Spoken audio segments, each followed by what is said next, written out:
Alors, bonsoir à chacune et chacun d'entre vous. Nous allons commencer d'abord cette réunion par un temps de réflexion.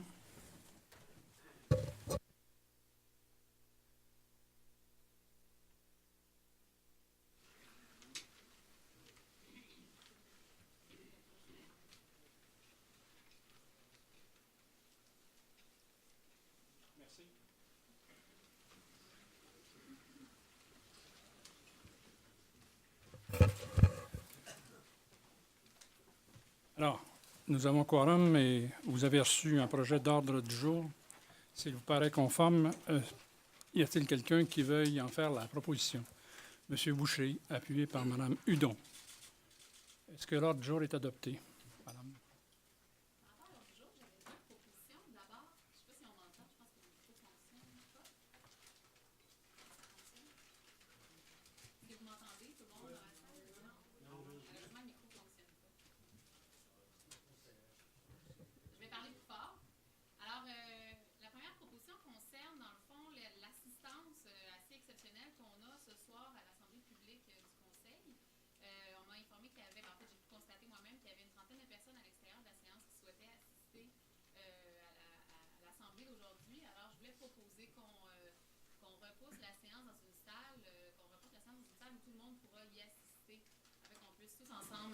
Aborder les sujets à l'ordre du jour. J'en fais la proposition. Ah, parfait.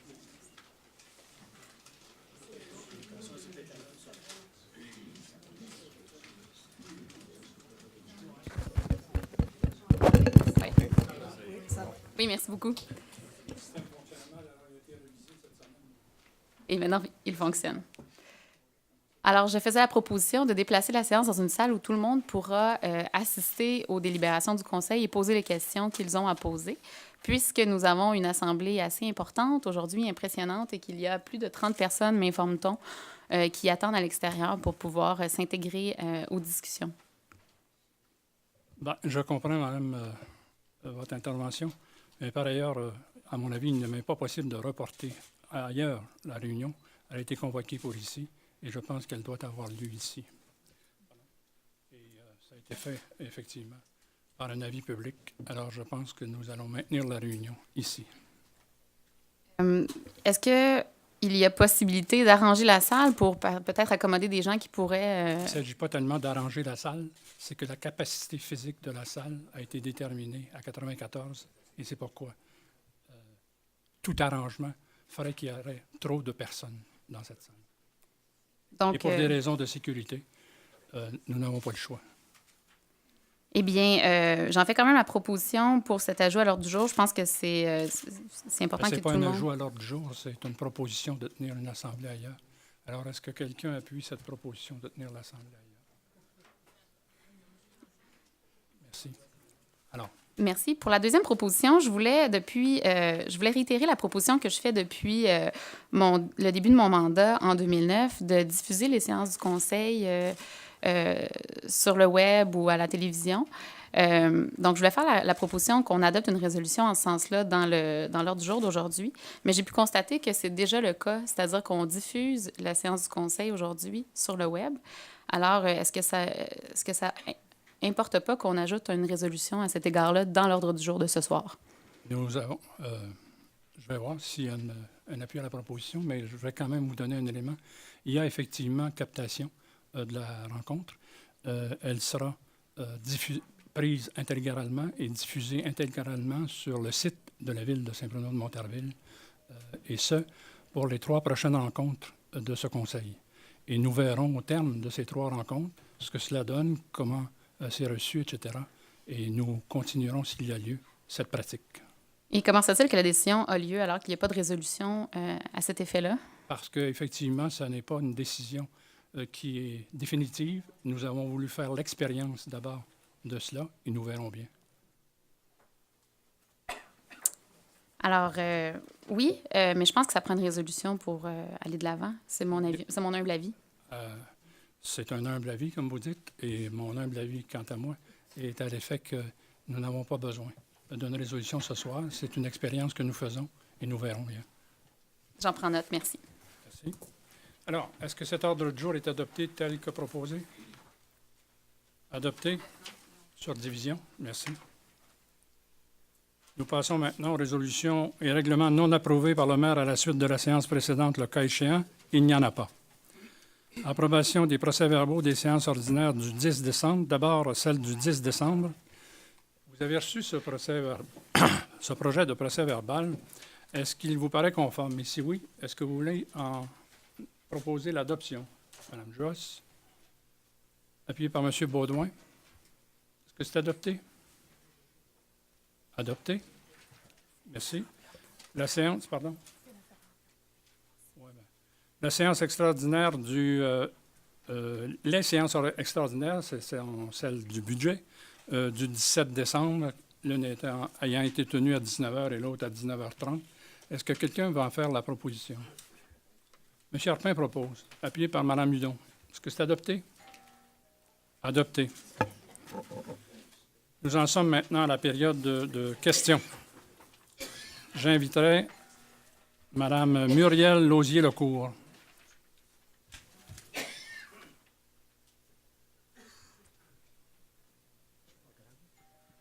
Bonsoir. Bonsoir tout le monde. Bonsoir, Monsieur le maire, les conseillers, conseillères. Moi, ce que j'ai à dire, c'est que je suis un peu peinée de ce qui se passe dans Saint-Bruno pour le moment. Puis j'aimerais aussi, avec tout le respect que je vous dois, vous êtes dans mon district. Puis j'ai déjà demandé que vous me contactiez, puis on me répond que vous étiez pour le faire. Mais vous ne m'avez jamais appelé. Puis on avait des problèmes dans mon district. Mais je m'aperçois qu'il y en a ailleurs, puis des fois c'est des journaux, puis moi, ben, je me dis, j'ai pas de réponse, moi. Muriel Lausier-Lecourt. Non, c'était par rapport que la vitesse dans notre secteur, puis tout ça. Les coins de rue tournaient très vite, ça nous réveillait quasiment parce que les fenêtres étaient fermées, puis on s'entendait pareil. On appelait la police.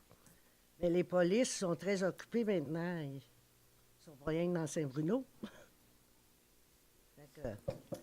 C'est ça que j'avais à dire, là. Puis j'aimerais ça que notre ville revienne comme avant. Merci. Merci, Mme Lecourt. Monsieur Claude Lamar. Pardon, madame. Si je peux répondre à Mme Lausier, pour lui dire qu'il n'y a pas de problème pour qu'on se rencontre. Mme Lausier, j'ai pris en note votre préoccupation. Il n'y a pas de problème pour qu'on se rencontre quand vous voulez, pour qu'on puisse discuter des problématiques que vous soulevez. Là, je reste en tout temps disponible. Là, donc, j'ai pris maintenant en note. Je vais vérifier effectivement si je n'avais pas votre courriel ou quelque chose. Mais vous ne m'avez pas écrit par courriel. OK. Mais à ce moment-là, n'hésitez pas. Vous pouvez me téléphoner ou on peut se parler après la séance par rapport à vos préoccupations. D'accord. Merci. Monsieur Claude Lamar.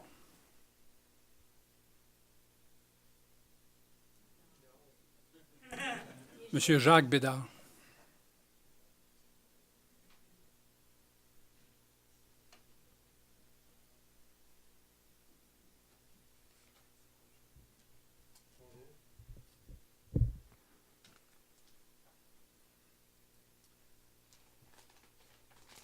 Monsieur le maire, j'ai une couple de questions pour vous. Vous avez, on fait grand tabac ces jours-ci dans les médias de la présence policière aux séances du Conseil. J'aimerais juste vous rappeler, rappeler à vous et à vos conseillers qui ne semblent pas se rappeler de ce qui a suscité la présence policière au Conseil. Et on était loin de menaces à votre égard ou à l'égard de quelques personnes au Conseil. Si vous vous rappelez bien, en décembre 2010, lors du dépôt du budget, un citoyen s'est présenté à vous avec un long laïus en préparation de sa question, laïus auquel vous vous êtes objecté à un moment donné, le pressant pour avoir sa question.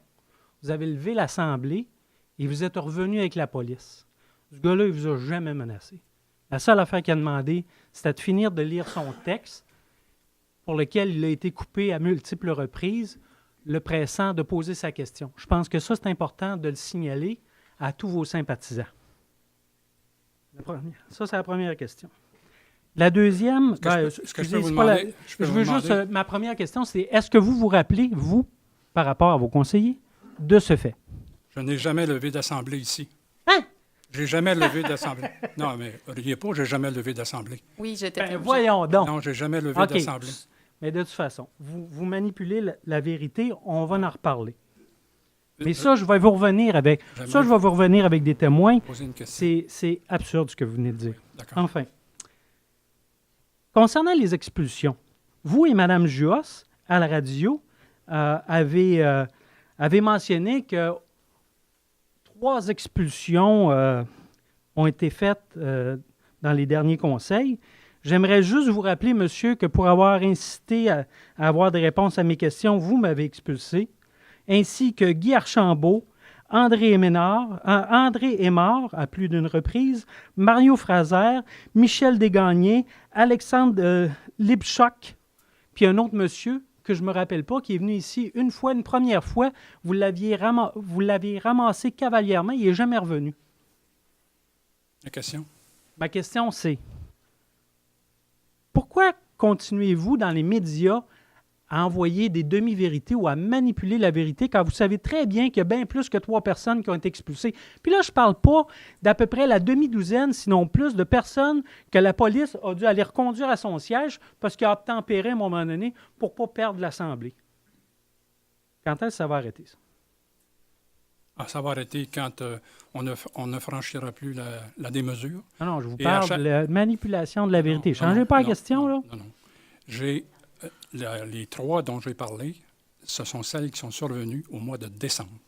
Il y en a eu d'autres antérieurement. C'est pas ce que Mme Ce sont Joss les 3. et vous avez dit à la radio. J'ai parlé des 3 qui sont survenus en décembre dernier. Ben voyons donc, juste dans le même conseil, il y en a eu 4. D'accord. Il y en a eu d'autres.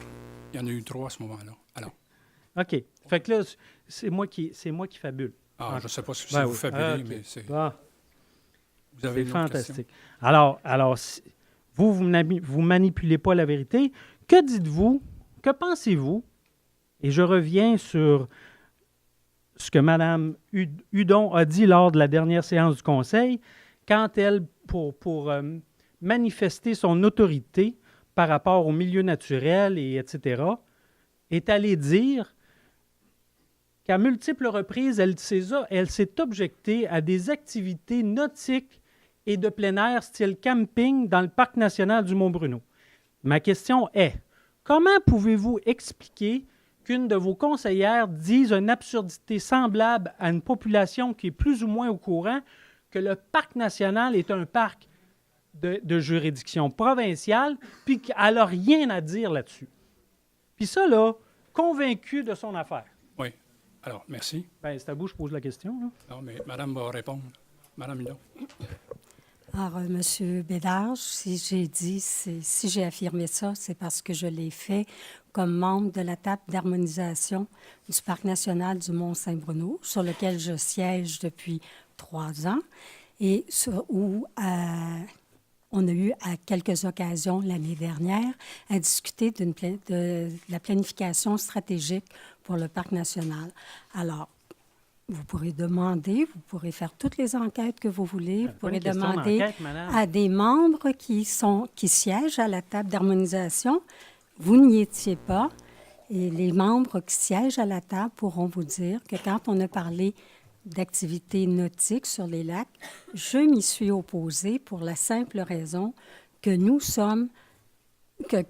nos ruisseaux proviennent de la montagne et qu'on ne voulait pas avoir de problèmes de contamination ou des problèmes d'avoir à refaire des berges ou à faire des travaux parce que les choses arrivaient du parc, l'eau arrivait du parc en mauvais état. Madame, Alors, je vous rappellerai vérifier juste auprès que des membres. vous avez émis ces arguments suite à une question qui vous était adressée en tant que responsable du dossier C'est environnement comme à la ville de Saint-Bruno. C'est parce Fait que je quand suis vous- responsable du Là, dossier faut environnement que je mettre les siège à choses dans le cette vrai table-là. contexte, monsieur le maire. Monsieur Bédard, vous avez posé une question. Elle vous a répondu. OK, Vous faut n'êtes que pas je m'en d'accord. contente. Vous n'êtes OK. pas d'accord avec la réponse qui est apportée. Quand elle dit qu'elle était responsable, et c'est à ce titre-là, c'est à ce titre-là, d'ailleurs, qu'elle siège à la table d'harmonisation, et c'est pourquoi elle a fait cette intervention à la table d'harmonisation. Ça va? Dernière question. Oui. Dans le journal de Saint-Bruno, on relate que vous auriez envoyé une poursuite à Marie-Lou Allary. Claude Benjamin a envoyé une poursuite à Marie-Lou Allary. Est-ce vrai? Il y a une poursuite qui a été signifiée à Mme Allary. Claude Benjamin. Puis que les avocats de la ville sont Bélanger-Sauvé et le bureau. Ben, les avocats de la ville sont mandatés pour Pour ce faire. exercer. C'est ça. Donc, est-ce que c'est Claude Benjamin ou c'est le maire? Le maire Claude Benjamin. C'est le maire Benjamin. OK. Donc, vous êtes prêt à me dire ici devant témoin que si jamais vous gagneriez cette cause-là, l'argent qui est réclamé à la citoyenne va aller dans les coffres de la ville Oui. et non pas à Claude Benjamin. C'est bien ça. ça? C'est en plein ça. Parfait. C'était ma question. Merci. Bonsoir. Jocelyn Roy.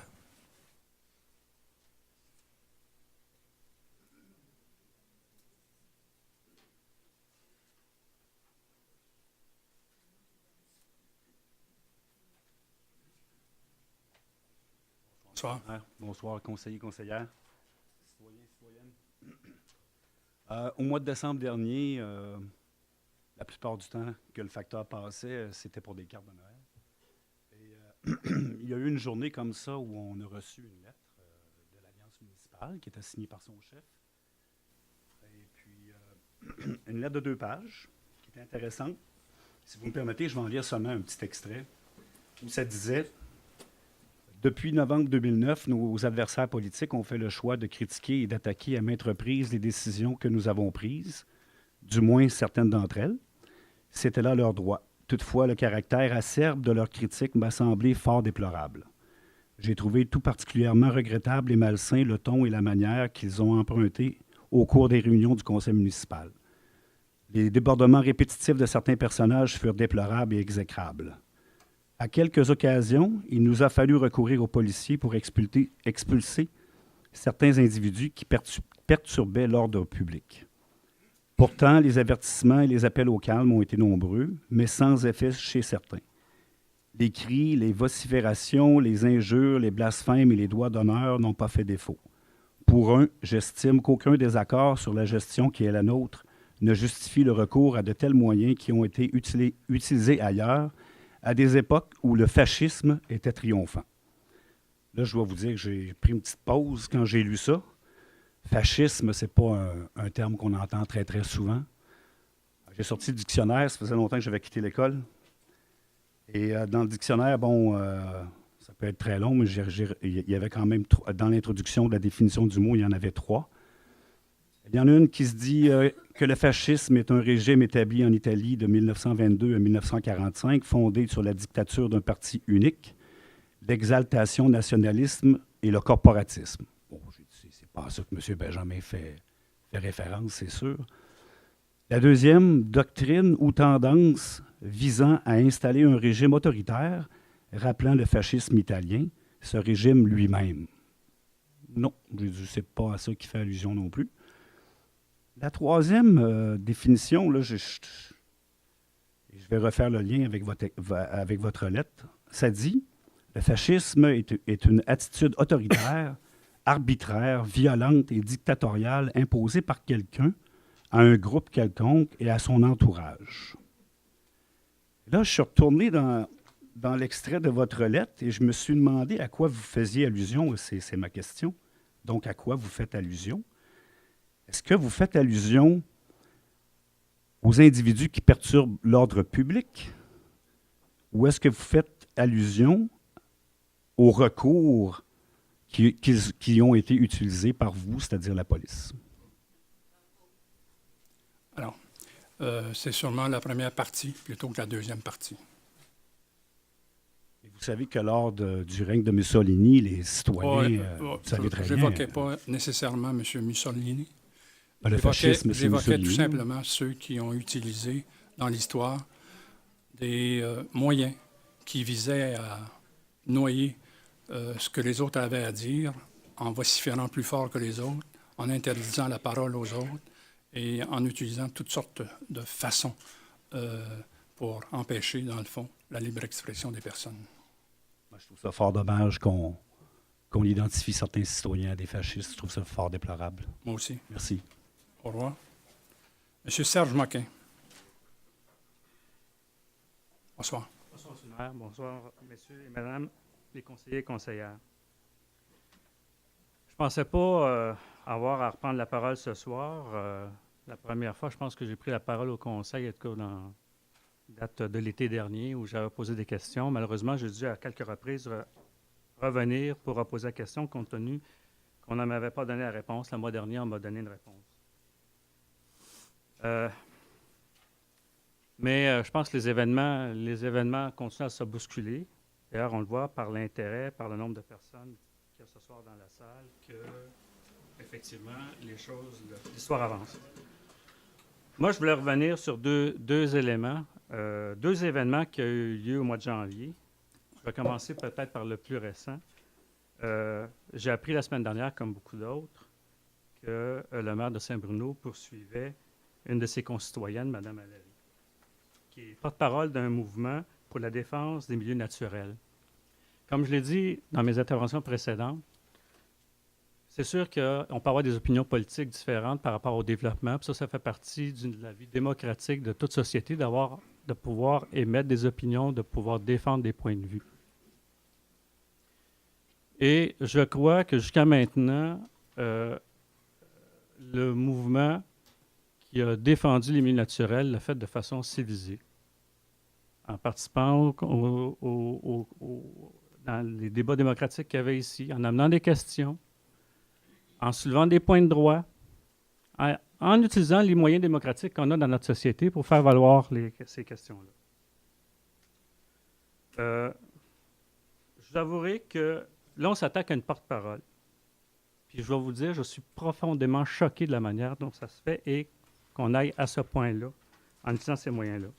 Au Québec, on a vu, puis pas juste au Québec, ailleurs au Canada, on l'a vu ailleurs dans le monde, comment on peut utiliser les moyens de poursuite pour faire taire des citoyens. On appelle ça les poursuites bâillons. D'ailleurs, au Québec, on a une loi maintenant qui nous prémunit, en tout cas, lorsqu'il arrive des événements comme ça, là, où on peut s'en servir.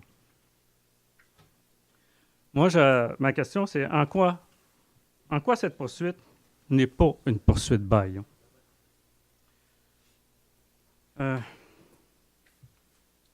Monsieur le maire, j'étais à la conférence du 4 décembre. Comme vous le savez, dans mes préambules précédents, je l'ai expliqué comment je me suis impliqué depuis 20 ans, à quelques reprises, pas de façon militante et continue, mais à quelques reprises pour défendre les milieux naturels. Je me suis installé à Saint-Bruno parce qu'il y avait des milieux naturels à proximité.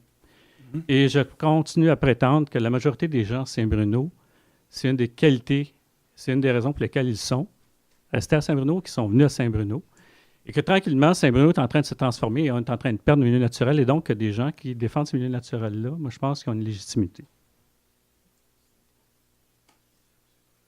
Donc, à la conférence donc, du 4 décembre, dont vous faites mention dans l'article du journal de Saint-Bruno, moi, j'ai participé, puis j'ai entendu parler de cette conférence-là, je suis allé voir qu'est-ce qu'il en était. Et je n'ai rien entendu sur les prétendus typages de fonctionnaires dont on fait mention dans le journal et qui seraient de vos propos, là, en fait, sur les raisons pour lesquelles on poursuivrait actuellement Mme Valérie. À savoir, il n'y a pas eu aucune accusation. J'étais là tout le long de la conférence de presse. Il n'y a eu aucune accusation vis-à-vis de quelque personne que ce soit.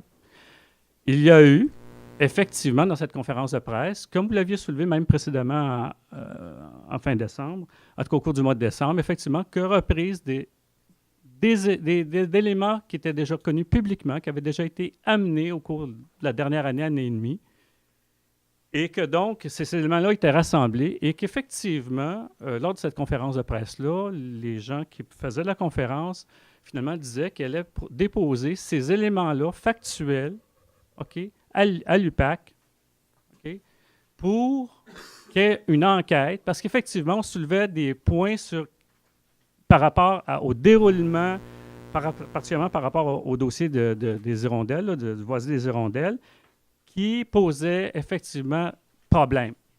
Donc, encore là, on est encore dans un exercice tout à fait légitime. Alors, je comprends que je reviens à la question. La question, en quoi cette poursuite? En quoi la poursuite n'est pas une poursuite bâillon? Finalement, pour bâillonner un mouvement légitime. Alors, Le deuxième, si vous voulez, je peux poser tout de suite mon autre question, puis ensuite vous pourrez revenir. L'autre point, c'est par rapport à l'événement annuel qu'on a à Saint-Bruno des vœux du maire. Moi, par le passé, je suis allé à quelques occasions et je dirais que j'ai toujours trouvé que cet événement-là est un bon événement. C'est un événement public. On invitait les citoyens à recevoir les vœux du maire puis rencontrer finalement leur maire et les conseillers. Moi, à quelques reprises, je suis allé puis j'ai été très heureux de pouvoir discuter avec les gens que je ne côtoie pas quotidiennement, mais avec qui, qui sont nos élus, puis avec qui là, on peut échanger, puis on peut avoir des points de vue qui se rejoignent à certains moments. Bon, c'est un événement, à mon avis, démocratique dans la vie de la ville, qui était un bon événement. Contrairement aux autres années, cet événement-là, il n'y a eu aucune annonce. Habituellement, c'est annoncé, les citoyens étaient invités.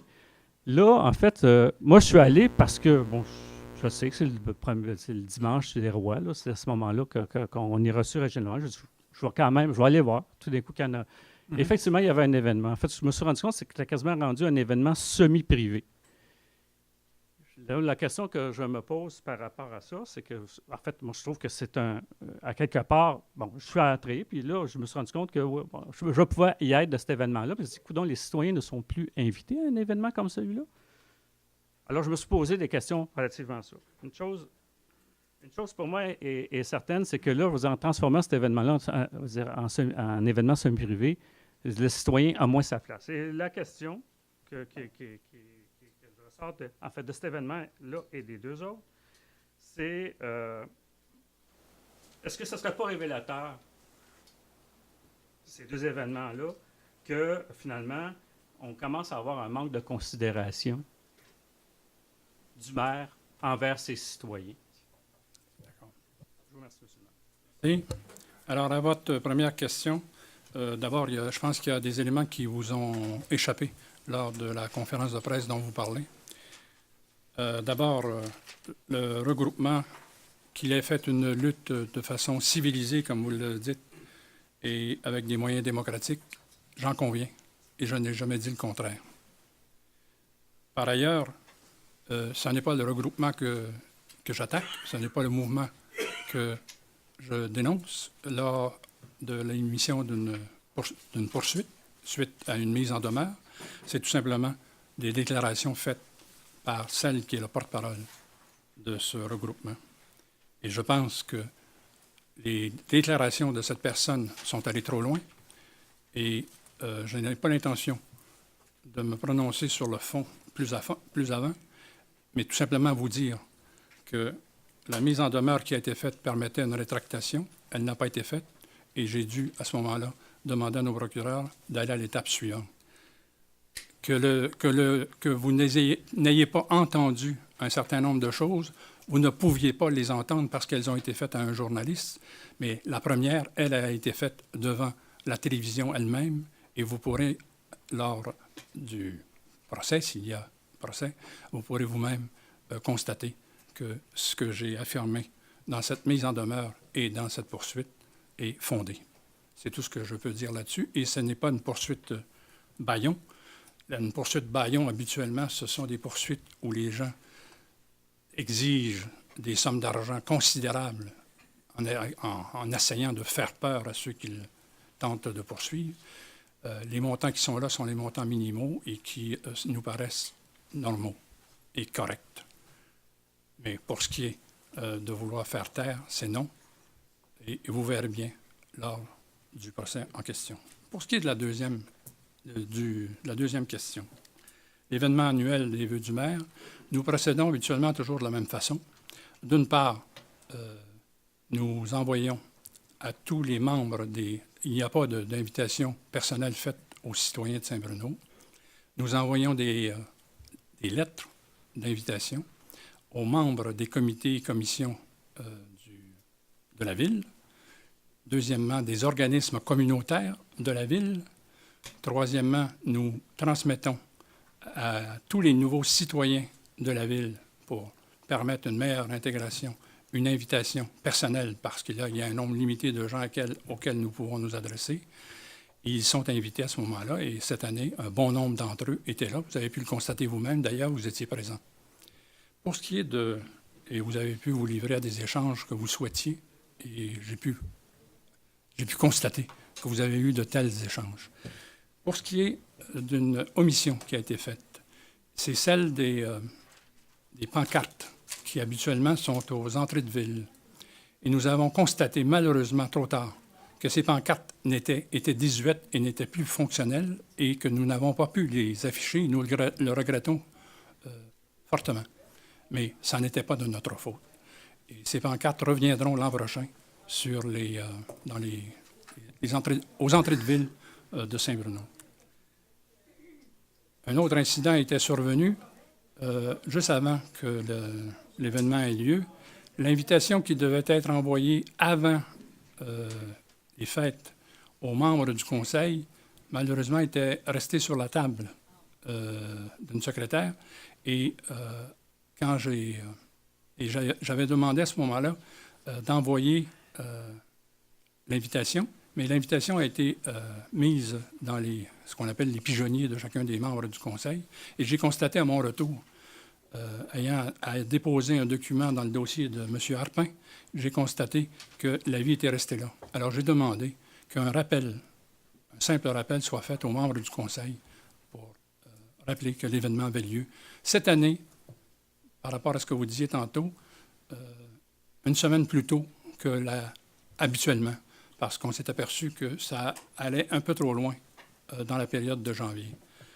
Mais l'omission à l'égard des citoyens, ce sont les pancartes, les malheureuses pancartes qui n'étaient pas en état d'être mises dans les montres. D'ailleurs, nous allons reprendre toute cette question des montres parce qu'il nous paraît que c'est désuet comme système et qu'il nous faut aller à des systèmes un peu plus modernes pour annoncer ce que l'on a annoncé aux entrées de ville. Voilà en quoi, à mon avis, ni l'un ni l'autre ne sont des exemples qui indiquent que nous n'avons pas de considération pour les gens de Saint-Bruno, Montarville. D'ailleurs, l'invitation a été assez bien accueillie par à la fois les organismes, les membres des commissions, les membres des organismes, les nouveaux citoyens, et nous avons eu, à mon avis, une rencontre fort amicale. M. Martin Guévremont.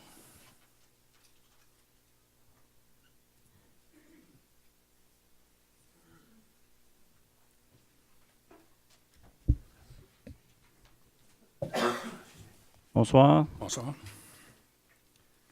Agréablement surpris de voir autant de gens ici ce soir.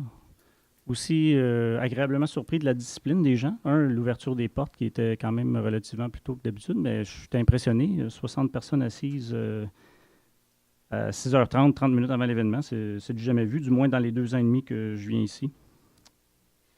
Donc, j'ai 2 questions, puis j'aurai un point de vue à vous demander.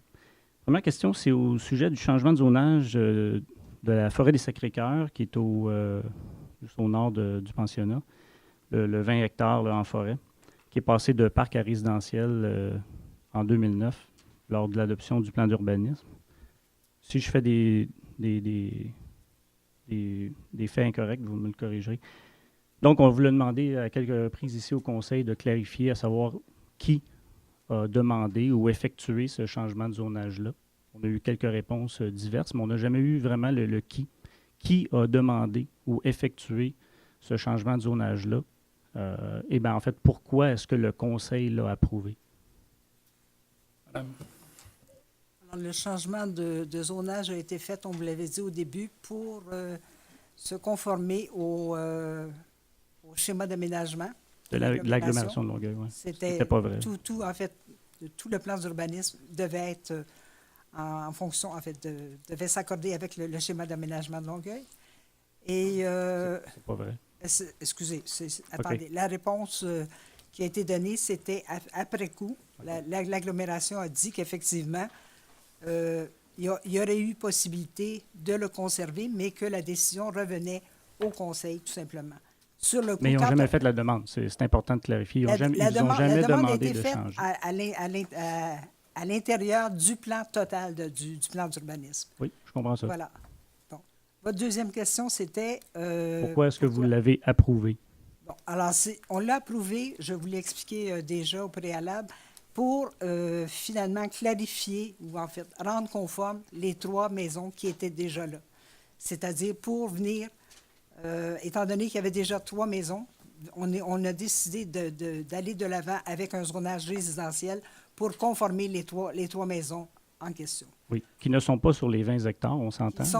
Qui sont dans la zone, c'est ça qui arrive. Dans cette zone-là. Ils sont dans oui. la zone, effectivement. Qui est lotissable, là, ça voilà. se divise. Vous l'avez mentionné que vous auriez pu gérer la situation différemment. Et comme on vous a dit, comme je vous ai dit d'ailleurs, qu'à ce moment-là, on se repencherait à nouveau sur la question. Est-ce que vous vous êtes repenché sur la question? C'est effectivement le cas. Je pense que, je ne sais pas si Mme la directrice générale veut prendre le bâton à ce moment-là, mais monsieur le...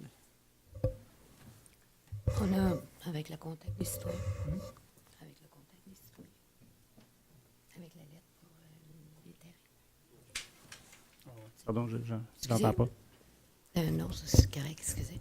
Alors, pour ce dossier-là, comme M. le maire l'a indiqué à plusieurs reprises, le Conseil n'est pas d'accord à un développement. Donc, on va faire le nécessaire pour que ce développement-là soit impossible. On a commencé à contacter les propriétaires pour avoir leur intention. Alors, le dossier chemine dans ce sens-là. OK. Je reviens à ma question. En 2009, vous avez passé un pamphlet qui disait « On veut appuyer les initiatives des organismes de conservation qui permettraient d'acquérir les terrains privés situés à l'arrière du pensionnat des Sacré-Cœur, qui dans ce temps-là étaient zonés parcs, donc préservés par défaut, de par leur zonage. » Je questionne encore à savoir pourquoi est-ce que vous avez laissé passer ce changement de zonage-là à l'intérieur du plan d'urbanisme, en sachant très bien que vous avez dit que vous voulez le protéger, en connaissant évidemment l'impact sur l'évaluation foncière en le changeant à blanc, résidentiel. Je ne suis juste pas capable de mettre les points ensemble, à savoir, pourquoi ça a été adopté. Puis, si jamais ça a été passé, parce que le plan d'urbanisme, c'est complexe, c'est très complet, ça peut passer inaperçu, c'est correct, mais de connaître une erreur, bien, il s'agit maintenant de pourquoi est-ce que vous ne pourriez pas rechanger cette situation-là et la remettre en zonage parc récréatif comme c'était avant? Écoutez, comme je vous dis, ça a été adopté à l'intérieur du... Vous venez de le dire vous-même, effectivement, oui. C'est très complexe. Oui. Ça peut être passé dans une volée de... Oui, je comprends. Bon. Mais en sachant ça maintenant, aujourd'hui, pourquoi est-ce que vous ne voulez pas le rechanger comme il l'était avant? Actuellement, comme Mme la directrice générale vient de vous dire, et M. le maire aussi, c'est qu'on prend les mesures pour justement empêcher le développement. Ça veut dire quoi, ça? Zone. Qu'est-ce que ça veut dire, ça, prendre des mesures? Ça veut dire qu'on a des moyens pour empêcher, des moyens très spécifiques pour empêcher le développement. Mais vous me permettez, quels moyens? M. Cabramont, nous ne négocierons pas sur la place publique. Nous sommes à examiner différentes hypothèses qui sont différentes selon ceux qui sont des propriétaires là. Et je n'ai pas l'intention de révéler ce soir sur la place publique comment nous négocions avec chacun d'entre eux. Okay. Mais nous sommes à examiner avec chacun d'entre eux les diverses hypothèses qui se présentent à nous. Si vous me permettez une question là-dessus, justement, vous avez mentionné que vous ne voulez pas développer ce secteur-là, mais vous voulez développer la forêt des Hirondelles.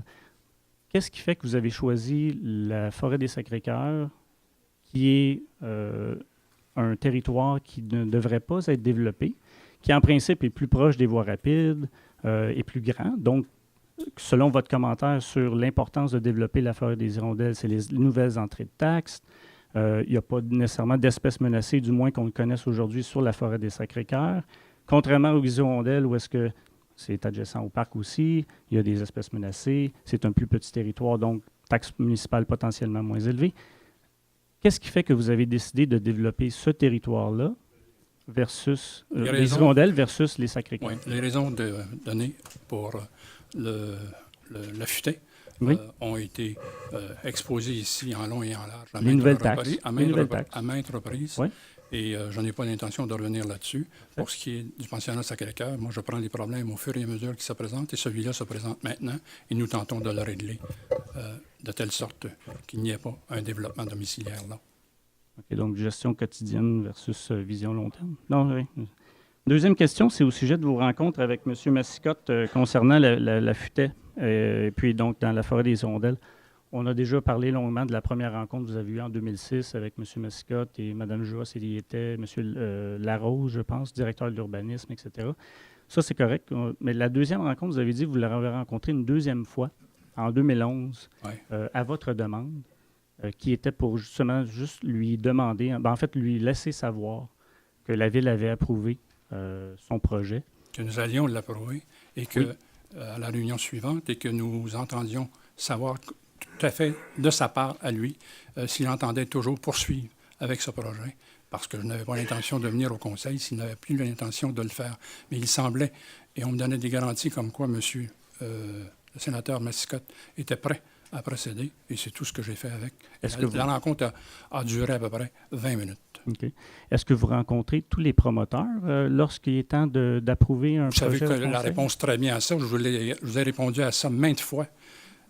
Je ne rencontre pas Mais les ça semble promoteurs. usuel, là, Je ne rencontre pas les promoteurs habituellement. Je vous l'ai dit, la première rencontre était une rencontre qui a eu lieu 3 semaines après que nous ayons été élus. Et j'étais encore jeune maire à ce moment-là. Je ne parle pas de celle-là. Et la deuxième a eu lieu tout simplement pour savoir s'il allait de l'avant ou pas. Pas pour l'entendre discourir sur son projet, parce que nous étions prêts à l'accepter à un certain nombre de conditions qui sont d'un peu plus de 130, comme vous le savez. OK. J'aimerais juste avoir votre avis sur... en fait, depuis plusieurs années, on vient ici, il y a plusieurs organismes qui sont venus devant vous, plusieurs citoyens avec plusieurs questions sur la justification derrière le développement de la forêt des hirondelles, le plan de conservation des milieux naturels, etc. On demande l'information, bon, etc. Est-ce que vous considérez qu'ils sont responsables de la menace de mort que vous avez reçue directement à vous? Qui ça? Les usagers. Vous pouvez vous retirer, M. Guévremont. Vous pouvez vous retirer. Veuillez prendre siège, s'il vous plaît. Vous me permettez? Non, si non. Je suis hors d'ordre, vous êtes hors d'ordre. Je vous demande d'aller vous rasseoir. Je Simplement. vais juste vous demander, parce que allez vous rasseoir. Il y a un de vos conseillers allez qui a vous envoyé... rasseoir. Allez vous rasseoir. J'aimerais juste vous demander, il y a un de vos conseillers qui nous a envoyé un courriel. J'aimerais juste avoir des explications sur cette association entre... Vous ne me répondez pas. Non, c'est pas... En fait, j'apprécierais si la question était posée au conseiller en particulier. Monsieur, il y a un de vos conseillers qui a fait une accusation du lien entre les... Monsieur l'agent, voulez-vous inviter monsieur à reprendre son siège, s'il vous plaît? Merci.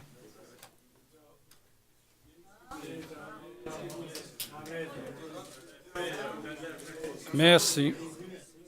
Madame Anda, s'il vous plaît. Monsieur le maire, si vous me permettez de répondre à la question de Monsieur Guévremont, je vous demande la parole. Madame Anda. Monsieur le maire, si vous me permettez de répondre à la question de Monsieur Guévremont, je vous demande la parole, s'il vous plaît, comme vous donnez la parole à l'ensemble des conseillers de votre formation. La question formation m'était posée à moi, politique. c'est pas vous qui allez répondre pour moi. Mais parfois, Mme Hudon Anda, répond. Si vous me permettez encore une dernière fois, Mme Hudon répond à des questions qui vous sont adressées. Mme Juos répond à des questions qui vous sont adressées. La question m'a été posée. Et j'ai une réponse aussi à fournir, si vous me permettez. Ah oui. Allez-y donc. Merci. Ce que j'ai compris de la question de M. Guévremont, c'est d'expliquer pourquoi un conseiller de votre formation politique a associé le mouvement citoyen, le parti politique auquel j'appartiens et le dépôt de la plainte à l'UPAC et ensuite les menaces de mort qui vous ont été formulées. Pas ça du tout, la question qui m'a été posée. Vous interprétez la question, là. Vous êtes bonne pour interpréter la question. Mais est-ce qu'on pourrait l'entendre à ce moment-là, la question? Parce que moi, j'ai pris connaissance de cette... C'est une position qui est publique. De cette quoi?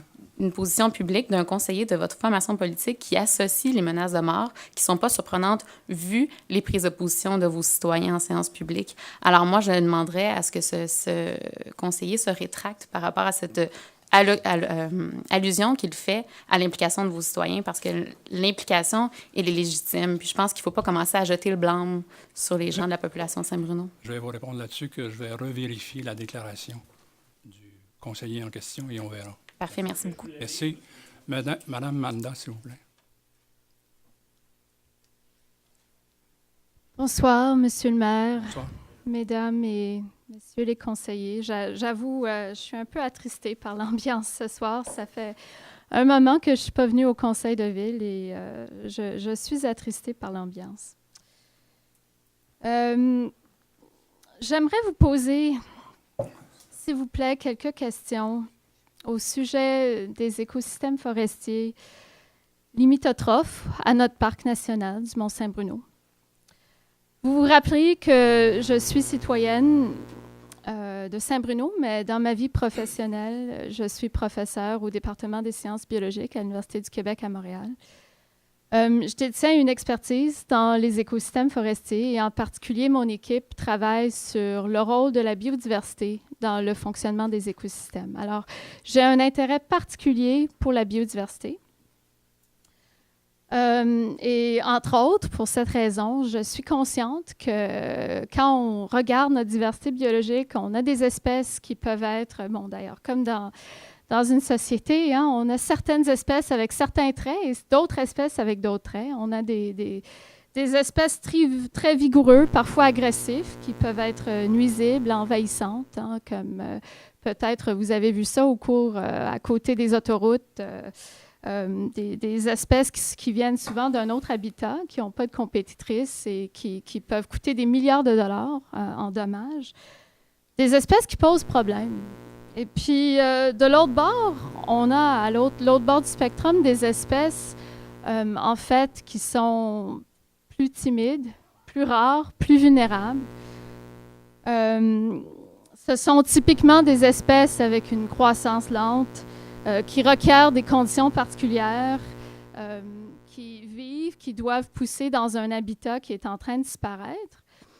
Et vous vous rappellerez qu'en 2011, j'ai exprimé mes inquiétudes par rapport à ces espèces menacées et vulnérables qui existent. Dans les deux cas, quand on a des espèces... Madame Enda, oui. C'est intéressant, mais c'est une période de questions. Oui, Ils n'ont pas le temps de faire d'exposé. J'aimerais que vous posiez votre question, s'il vous plaît. J'arrive à ma question, monsieur le maire. J'arrive à ma question. Alors, vous vous rappeliez bien sûr que je vous ai bien expliqué hein, que oui, je me rappelle. On est dans le hotspot en Montérégie de la biodiversité. Vous vous rappelez qu'en hiver 2011, j'ai exprimé mon inquiétude et d'ailleurs, j'étais très contente d'entendre au dernier conseiller de ville que vous-même, vous avez reconnu que l'étude de dimension environnement n'était pas une étude complète. Hein. Vous vous rappeliez que j'ai témoigné à la commission Ouimet, j'ai proposé avancer l'hypothèse qu'on pourrait avoir un grand nombre d'espèces menacées et vulnérables dans notre forêt. Je peux vous demander votre question, s'il vous plaît? Oui, et vous vous rappelleriez quand même que... Votre question.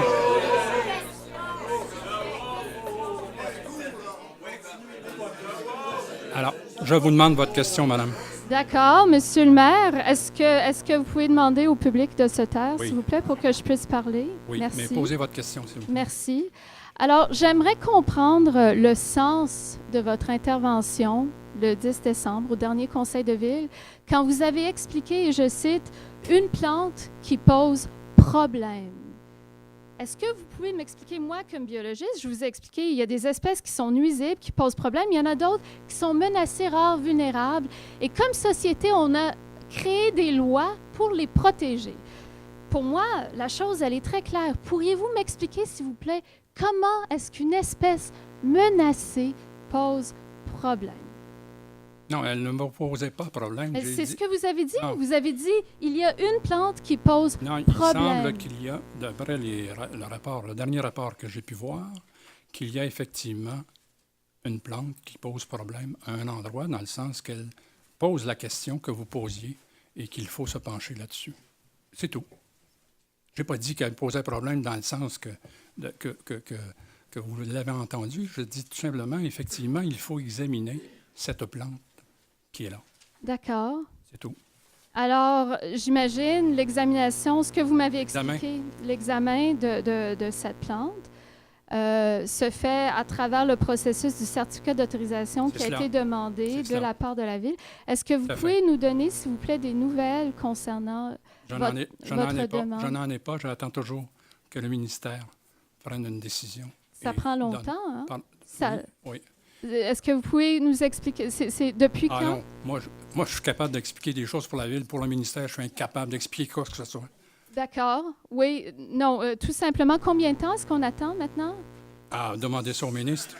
Oui, mais vous, est-ce que vous pouvez préciser, s'il vous plaît, quand est-ce que vous avez déposé votre demande de certificat d'autorisation? Ah, ça, c'est à l'automne, au mois de novembre.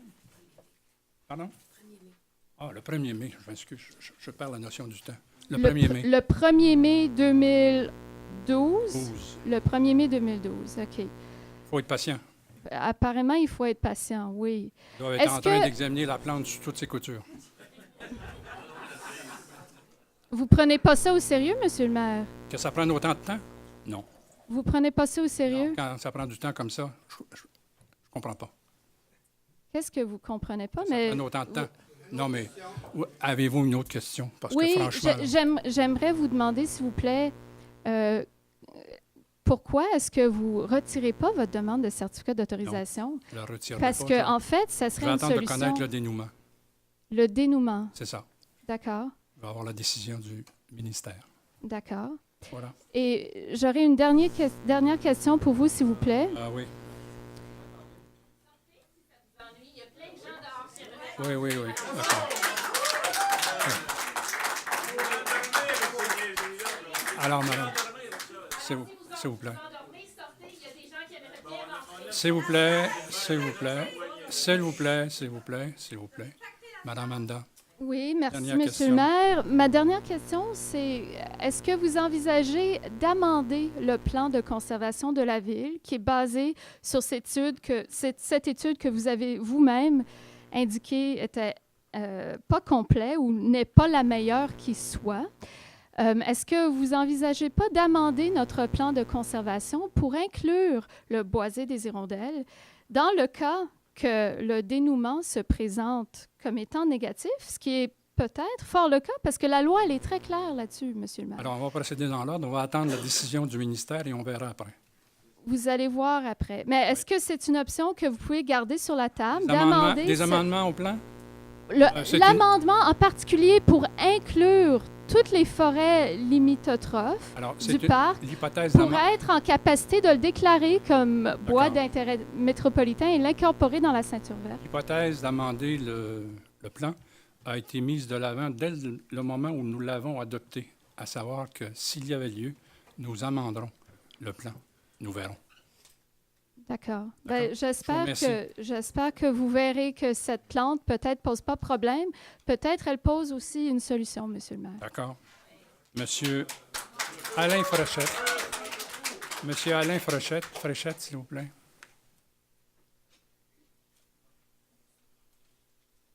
Il n'est pas là? Monsieur Alain Fréchette.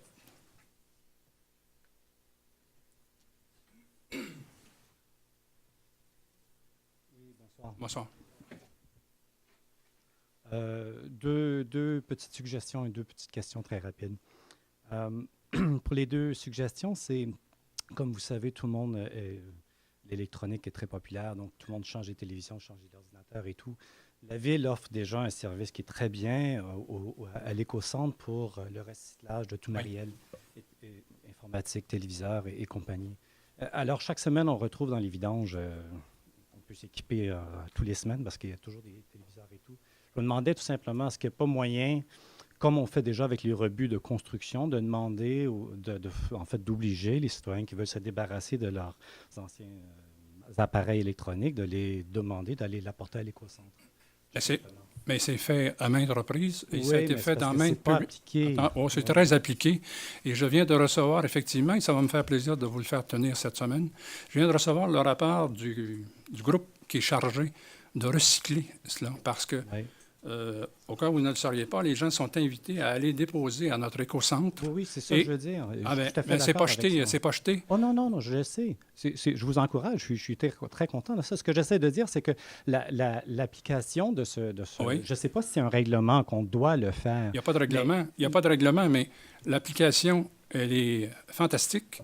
Nous avons des statistiques et je vais vous les faire tenir. J'ai reçu un rapport de celui qui est responsable de ce groupe et je vous enverrai ça cette semaine. Mais tout ce que je veux dire, c'est que on en trouve tous les semaines encore énormément. Ah, bien ça, dans les... Il n'y aurait pas moyen, comme on fait déjà avec les rebuts de construction. Moi, c'est déjà arrivé, j'avais quelques morceaux de bois, puis on a refusé de les prendre. Parce qu'on ne peut pas faire la même chose avec le matériel informatique, parce que, justement, le service, il est très bon. Et je suis allé les voir, les gens. Oui, je vais examiner. L'autre point, c'est par rapport à la patinoire qu'on fait au lac du village. Moi, j'ai été élevé ici. Je suis revenu en 2008 avec ma famille et j'habite tout près du lac du village. Et ce que j'ai remarqué depuis que je joue à la patinoire, c'est qu'à chaque année, on installe une haie de séparation là, pour les deux patinoires. À ma connaissance, ces arbres-là qu'on installe n'ont jamais été récupérés, c'est-à-dire qu'on les laisse plus ou moins couler. Et je me demandais s'il n'y a pas moyen de les récupérer. Vous savez, peut-être pas, ou en tout cas peut-être vous savez, mais ces arbres-là qui coulent dans l'eau consomment l'oxygène de l'eau. En fait, ça tue à plus ou moins long terme le lac en tant que tel. Donc, s'il n'y a pas moyen d'encourager les travailleurs de la ville à les attacher ensemble, quelque chose, les relier, les retirer à la fin de l'année, ça ferait moins de... Ça l'encouragerait la vie. J'avoue que je suis surpris d'apprendre qu'on les laisse couler, mais si c'est le cas, je vais demander qu'on procède autrement. Okay, super.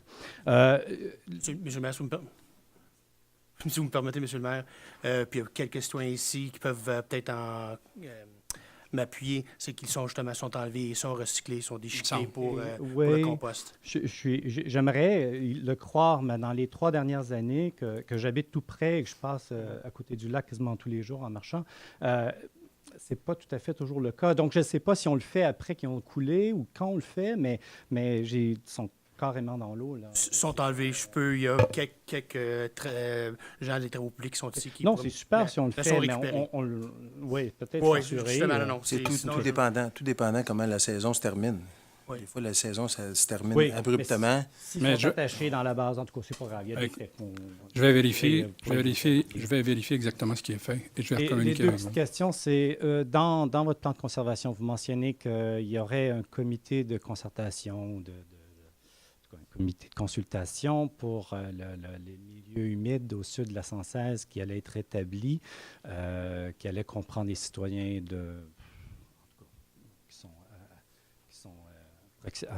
au bord de ce...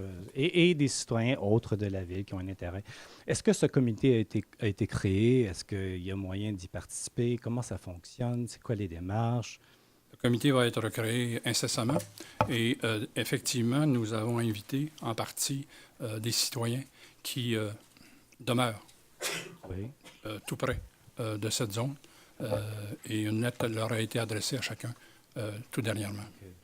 Et dans le plan de il y aura d'autres membres ça va aussi. être affiché dans le journal, il va y avoir une annonce, il va y avoir quelque chose comme on fait pour le consultant. Nous allons, quand nous serons prêts pour mettre sur pied le comité, nous allons effectivement annoncer la création de ce comité, sa composition et espérons-le, les gens qui y siégeront. Okay. Et ma toute dernière question, c'est relié à tout ce qui se passe là, depuis 2 ans ici. Moi, je suis venu ici par intérêt, voir comment ça se passait et tout. Et j'ai commencé à m'impliquer, pas par défaut, parce que ce que j'ai entendu, parce que j'ai vu. Et je croyais que c'était important d'apporter d'autres points de vue, de rajouter, lancer dans le débat. Mais je suis tout à fait d'accord. Le ton acrimonieux qu'on retrouve dans la salle, dans l'audience, c'est déplorable. Cependant, je ne crois pas me tromper, puis vous savez sûrement plus que moi, dans une certaine mesure, c'est un reflet. Hein? On reçoit des questions, on ne reçoit pas toujours les réponses qu'on veut, et les gens s'impatientent et se fâchent. Donc, tout ce que je voulais savoir, c'est qu'est-ce que, la nouvelle année commence, qu'est-ce que vous allez faire différemment cette année, tout le conseil, tout le comité, pour qu'on travaille de façon plus harmonieuse ensemble dans le plan consultatif sur consultation pour le plan de conservation. On mentionnait, entre autres, le rapport disait de créer un comité délibératif pour inviter les citoyens à participer, à discuter de ces enjeux-là. Et ça a été rejeté, cette proposition. Mais ça aurait pu, aujourd'hui, en tout cas, on le constate, éviter beaucoup de désagréments. Donc, qu'est-ce qu'on peut faire autrement à l'avenir? Et je ne parle pas nécessairement des consultations, parce que les consultations, vous savez comme moi, des consultations sans représentation, ça ne va pas très loin. Et comment est-ce qu'on peut faire les choses autrement? Et qu'est-ce que vous allez faire autrement pour inviter les citoyens? Je suis content, il y a plein de citoyens que je n'ai jamais vus ici.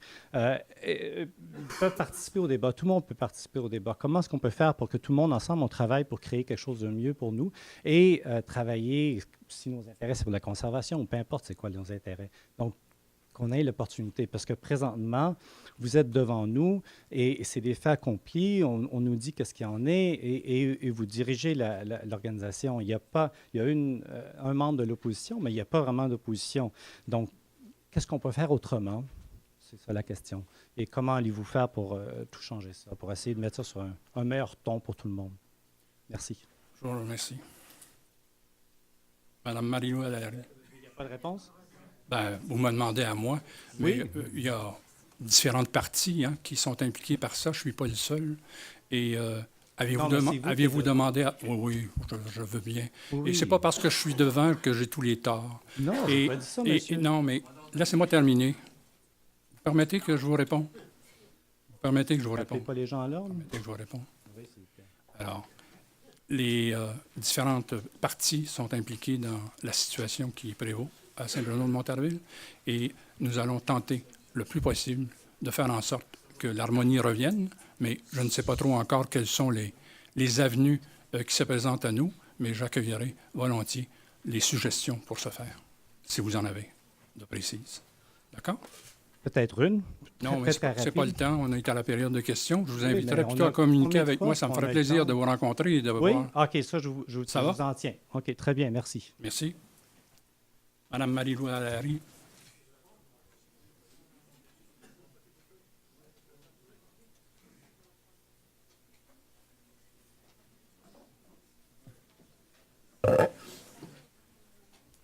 Bonsoir, Monsieur le maire. Bonsoir. Alors, beaucoup de choses se sont dites depuis les derniers jours. On a pu entendre des choses, on a pu en lire. Moi, j'aimerais partager avec vous des choses que j'ai pu lire et j'aimerais avoir votre appui. Premièrement, j'ai lu un communiqué. Je suis désolé, mais je ne suis pas ici là, pour entendre ce que vous avez lu et entendu et pour obtenir mon appui. Nous sommes à la période de questions. Alors, je vous demande, est-ce que vous avez des questions à poser? Oui, j'ai des questions, Monsieur le maire. Allez-y. Alors, Monsieur Joël Boucher, dans son communiqué, dit « En effet, par leur attitude agressive depuis trop longtemps, les opposants du projet du boisé des Hirondelles excitent les gens fragiles depuis une couple d'années et voici le résultat. Le maire a reçu, pas plus tard que lundi matin, un courriel où l'on retrouve des menaces de mort. » Alors, Monsieur le maire, ma première question, est-ce que vous adhérez à la théorie de Monsieur Boucher? Est-ce qu'il y a un lien entre ces menaces et les citoyens qui ont à cœur la sauvegarde de la forêt des Hirondelles? Je ne sais pas s'il y a des liens. Honnêtement, je ne sais pas. C'est ma réponse. Très bien.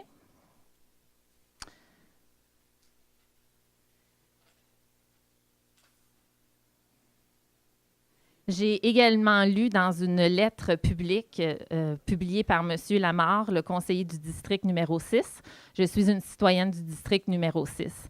Alors, M. Lamarre a publié une lettre et il demande aussi aux gens de la partager. Donc, je veux partager un extrait et je veux savoir si vous adhérez à ces propos. Le vidéo de 99% Médias est un montage à la solde du parti de l'opposition à l'Hôtel de Ville, le Parti montarvillois. Est-ce que c'est exact, selon vous, que c'est une commande du Parti montarvillois, ce vidéo de 99%? C'est une commande de certains environnementalistes du Parti montarvillois, du regroupement dont vous faites partie, etc. C'est un montage, comme je l'ai dit, et je ne me dédierai pas là-dessus. Cette réponse était dédiée à M. Aymon.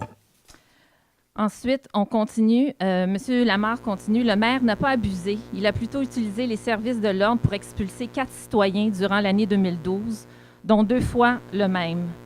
Ce sont des faits. est-ce que vous êtes d'accord avec ces chiffres-là, Monsieur le maire? Est-ce qu'il y a seulement 4 citoyens qui ont été expulsés par la police dans l'année 2012? En 2012, Oui. il y en a eu 3 là, il y en a eu 2 là. Je dirais qu'il y en a eu entre 0 et 10 au cours de l'année. Mais je ne les compte pas, puis j'enregistre pas les figures. Vous ne les comptez pas, mais par contre, on vous entend à la radio dire qu'il y en a eu 3 à l'occasion de l'année 2012. Non, non. C'est Très bien. toujours la même chose. Mais le plus non, important... laissez-moi terminer ma Oui. réponse. Sans problème. Ça a été fait. Ma déclaration portait sur ceux qui ont été expulsés au mois de décembre. OK. Donc, 3. c'était inexact. Encore une fois, il y en a eu 4. On le voit très bien dans la vidéo. Oui. Alors, je veux continuer la lettre de M. Lamarre parce que je trouve ça important et ça vient me chercher personnellement parce que, comme vous le savez, je suis la porte-parole du regroupement pour la sauvegarde de la forêt des Hirondelles. Alors, M. Lamarre dit que rarement on a vu du constructif de votre groupe. Jamais des solutions, toujours des attaques. Depuis 2006 que vous savez qu'il y aura un projet. Pour un groupe qui se dit d'action, je n'ai eu vent d'aucune entente ou projet de protection avec vos partenaires influents, comme vous dites, la Fondation David Suzuki, Nature Québec, Nature Action, l'APES, Greenpeace, j'en passe. Aucune solution à part projet zéro. Si vos partenaires sont si solides, pourquoi ne pas l'acheter? Et pourquoi la municipalité devrait absorber cette forêt au coût d'une dizaine de millions de dollars? Ma première question, Monsieur le maire, est-ce que la forêt des Hirondelles vaut une dizaine de millions de dollars? Pardon? Est-ce que la forêt des Hirondelles, comme le prétend Monsieur Lamarre, vaut une dizaine de millions de dollars? Possible. C'est Je sais possible? pas, mais je me mouillerai pas ce soir au cas où j'aurai à l'acheter un jour. Quand M. Massicotte l'a achetée, elle valait 134 000 $. Oui, et elle est montée très rapidement. Très rapidement. En 6 ans, je suis d'accord avec vous, D'accord c'est avec moi? extrêmement rapide. C'est ça. Alors, pour revenir à ce que dit M. Lamarre, M. le maire, est-ce que vous êtes d'accord avec moi pour dire que ce n'est pas les tentatives d'échange qui ont manqué entre le regroupement de citoyens pour la sauvegarde de la forêt des Hirondelles et les élus? À plusieurs reprises, on a communiqué avec vous, que ce soit par téléphone, par courriel, par lettre. Et toujours, la porte a été fermée. Jamais on n'a pu discuter ensemble. Depuis 2006, jamais une porte s'est ouverte à la négociation. Alors, comment M. Lamarre peut prétendre qu'il n'a eu... En fait, on peut comprendre pourquoi il n'y a pas eu vent d'aucune solution, parce qu'il n'a jamais pu les entendre. Jamais vous nous avez reçus. Alors, c'est tout à fait normal que des propositions ne viennent pas à vos oreilles si la porte est fermée. Alors, j'ai ici, écoutez, j'ai une liste d'échanges de courriels, de demandes. Ça part de 2008 jusqu'à 2011. Il est toujours trop tôt pour nous rencontrer. Je vous ai dit que je vous rencontrerai au moment opportun et c'est encore trop tôt pour tenir la rencontre que vous souhaitez. Ça, c'est une réponse de M. Lamarre en janvier 2011. Ensuite, il y a vous, en février 2011. Le dossier pourra, comme je l'ai dit, être modifié, abandonné ou maintenu tel que présenté. Il y aura une consultation publique sur le dossier. Elle a été annulée. Alors, ce n'est que ça, ce n'est que des refus de rencontres une après l'autre. Et ensuite, on vient nous dire qu'on n'a pas voulu participer à quelque discussion que ce soit. Je trouve ça franchement déplacé. Et j'aimerais connaître votre opinion là-dessus. Alors, il y a eu effectivement certains contacts qui ont été établis, c'est-à-dire certaines demandes qui ont été faites. Vous n'étiez pas là à ce moment-là, notamment pour la première période. Si vous y étiez, vous n'étiez pas, en tout cas celle qui requérait une rencontre. Et je n'ai pas participé à une rencontre qui a eu lieu, notamment organisée, je pense, par Mme Mondard, notamment. Et, M. Vanier. Pardon? Et M. Vanier. Vanier, pardon. Je ne sais pas. Ah, et à ce moment-là, j'avais décidé de ne pas participer parce que je ne connaissais pas exactement. Je ne savais pas exactement quelle serait la teneur du projet. Je ne savais même pas comment mes services nos services répondaient aux demandes qui étaient faites par ceux qui voulaient développer. J'ai préféré laisser, autant je ne rencontre pas les promoteurs, autant je ne rencontre pas les gens qui veulent lutter contre un projet. Je préfère connaître avant l'avis des services sur le projet et sa nature. Et c'est pour ça que, dans les premiers temps, j'ai refusé à 1 ou 2 reprises de rencontrer ceux qui étaient les interlocuteurs de l'époque. Et il y était trop tôt, quant à moi. Oui. Pour ce qui est de celle que vous évoquez en février, ce n'est pas un refus de rencontre, c'est tout simplement que j'établis que nous sommes à, je ne sais pas trop quoi, là, je ne me rappelle plus ce que je vous ai écrit en février 2011. Il est trop tôt encore pour tenir la rencontre que vous souhaitez. Et nous, on vous a offert 3 soirs différents. Même chose pour M. Lamarre. C'était encore là trop tôt. Mais vous parlez de vos échanges avec les citoyens. Il est trop tôt. C'est pas possible maintenant. Plus tard, on vous fera signe. Mais le 7 octobre 2011, là, dans le message du maire que vous avez envoyé à tous les citoyens, on peut lire « L'étude et les échanges entre le promoteur et nos services auront duré plus de 6 ans. » Donc, il y a eu des échanges avec le promoteur et la Ville. Il y en a eu. Et le service, oui. Oui, mais jamais avec les citoyens, jamais avec le regroupement de citoyens pour la sauvegarde de la forêt des hirondelles et jamais avec les groupes environnementaux qui nous appuient et les acteurs locaux, en fait. Alors... Oh, les groupes environnementaux qui vous appuient ne m'ont jamais demandé aucune rencontre, que ce soit Fondation Suzuki ou toutes les autres. Jamais. Il y a la PES qui m'a demandé une rencontre. Et la PES, j'ai rencontré la présidente dès le départ. Et vous pourrez vous informer auprès d'elle. Et par la suite, je n'ai pas eu d'autres rencontres avec la PES parce qu'elle est venue assister aux réunions et a fait certaines représentations. C'est tout. Oui. Qu'est-ce que vous avez répondu à la PES quand ils vous ont demandé ce qui se passait avec le projet? Est-ce que vous avez répondu qu'il n'était pas question de reculer? Non, je n'ai jamais répondu cela, mais je ne me rappelle pas exactement la teneur des échanges. Madame, comment s'appelle-t-elle? Caroline Rodrigue. Pardon? Madame Rodrigue. Madame Rodrigue a demandé une rencontre. Je lui ai accordé le lendemain une rencontre. Nous avons échangé assez longuement dans mon bureau sur ses vues là-dessus. Et ça s'est terminé cordialement, point.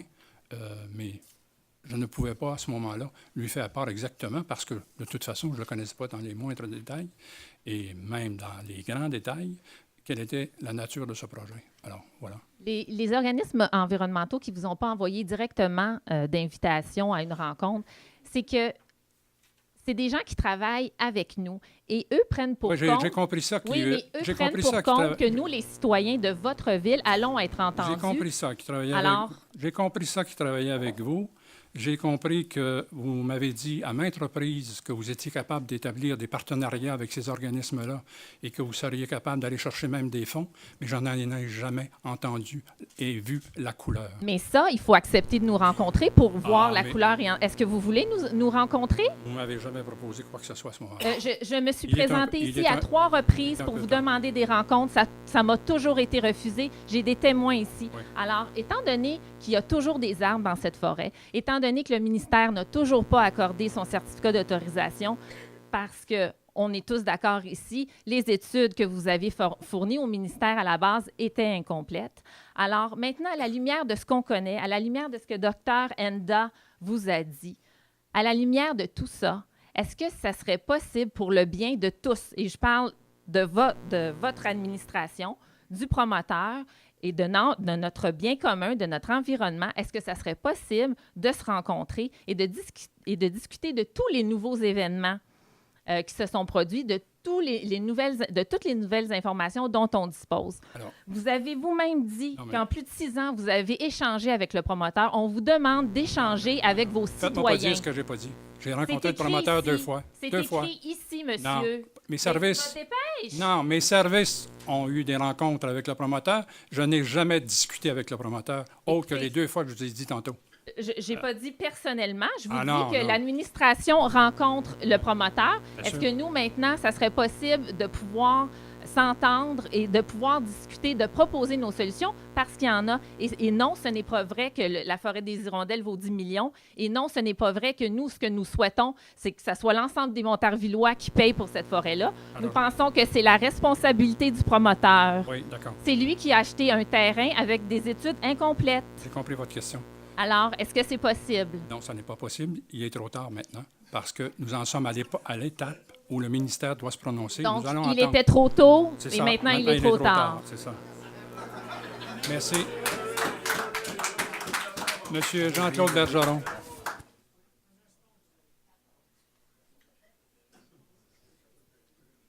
Voilà. Ah oui. Nous allons poursuivre avec Mme Claudette Thibault. Bonsoir. Est-ce que c'est M. Audard? Est-ce que vous voulez Excusez-moi. baisser juste le micro un peu? Merci. Est-ce que c'est M. Audard qui s'occupe du déblaiement de la neige? Ça, je m'en doutais bien. Aïe. Je demeure sur la rue Seigneurial. Et la rue Seigneurial, madame connaît le problème. La rue Seigneurial, c'est une des rues principales de la ville, je crois. Oui. Et de la 116, aller jusqu'au parc du ruisseau, il déblaye les deux côtés complètement. De minute que la piste cyclable commence, on ne déblaye plus. On est 8 propriétés jusqu'à de Boucherville, puis là, on ne déblaye pas. Puis lors de la dernière tempête, qui était... Moi, je ne peux pas sortir de mon entrée, je ne vois pas ni à gauche ni à droite. Puis c'est une rue, il y a des autobus, des vannes, puis etc. Un matin, mon mari a sorti, puis il a fait le trafic pour que je puisse sortir. Alors. Pourquoi qu'on ne déblaye pas à partir de la piste cyclable jusqu'à de Boucherville? Pourquoi qu'on ne déblaye pas sur notre bord? L'autre côté, tout est déblayé. D'accord. Merci, monsieur. Ce qui arrive surtout, comme vous connaissez, il y a une bande verte de gazon dans ce secteur-là, exactement, avec des arbres dans ce... Oui, continuez. Oui, OK. Continuez. Donc, ce qui est plus facile quand les équipements passent pour enlever la neige au niveau des... quand il y a le trottoir ou une bordure, ils vont passer. Dans votre coin, et comme sur Boucherville, à partir de Seigneurial jusqu'à la 116, ils vont déblayer entre les arbres probablement une fois sur deux quand il souffle la neige. Mais ils ont tout enlevé sur Boucherville. Je l'ai remarqué, hein? Ils l'ont tout enlevé. Mais chez nous, ils ne l'ont jamais enlevé. On est 8, nous autres, là. 8 propriétés du parc à aller à Boucherville. Puis à partir de Seigneurial, aller à la 116, sur de Boucherville, ça a tout été déblayé. Et les arbres, entendons-nous, là. Il faut faire les attentions. Il faut les faire attention. Mais, parce que si je ramasse les arbres, on va m'accrocher. Mais ce serait peut-être une bonne chose d'envoyer ceux qui s'occupent du déblaiement, d'aller voir à Montréal comment ils déblayent les rues avec des gros arbres. Parce qu'il y a beaucoup d'arbres à Montréal. Oui, beaucoup d'arbres. Bon. Puis sur la piste cyclable, là, il y a un tracteur qui passe, il pousse la neige dans la rue. Le gars de la rue passe, il le renvoie dans la piste cyclable. C'est à journée longue. Ça le passe. Il faudrait peut-être qu'on s'entende. Là. Je vais m'informer avec le directeur pour qu'il y ait des réponses plus claires. Vous allez comprendre que la dernière tempête, quand il... Mais je vais m'informer pour vous donner l'heure juste dans les prochains jours. À la prochaine tempête. Merci. J'espère. Monsieur... Merci, Mme Thibault. Monsieur Audard, si je peux, j'aimerais juste un point d'ordre à savoir quand vous dites qu'on va vous accrocher si jamais vous frappez des arbres. Je voudrais savoir à qui vous faites allusion. Ah, non. C'est mes enfants. Mes enfants, parce qu'ils tiennent beaucoup à leurs arbres. Fait que c'est non seulement les citoyens, c'est les enfants. Je voulais pas vous pointer, vous, directement. Je pointais général. Je me sens pas pointée personnellement, mais ce que je voudrais... Je voulais pas créer une situation, c'est mes choix de mots qui ont pas été corrects. Je m'en excuse, puis je m'en excuse au public. C'est correct. Juste un petit point de sécurité, c'est qu'il y a beaucoup d'enfants qui passent sur la piste cyclable. Et j'en ai vu lors de la dernière tempête, ils montent sur le banc de neige qui était très haut. S'ils tombent dans la rue, les automobilistes n'arrêtent pas sur un dizaine, là. Je suis d'accord avec vous, Thibault. Ça, Merci. madame donc, sur l'ancienne administration, elle était venue chez moi pour voir ce qui se passait, puis c'est toujours à recommencer à chaque année. Ça va faire partie de l'étude qui va venir. Merci.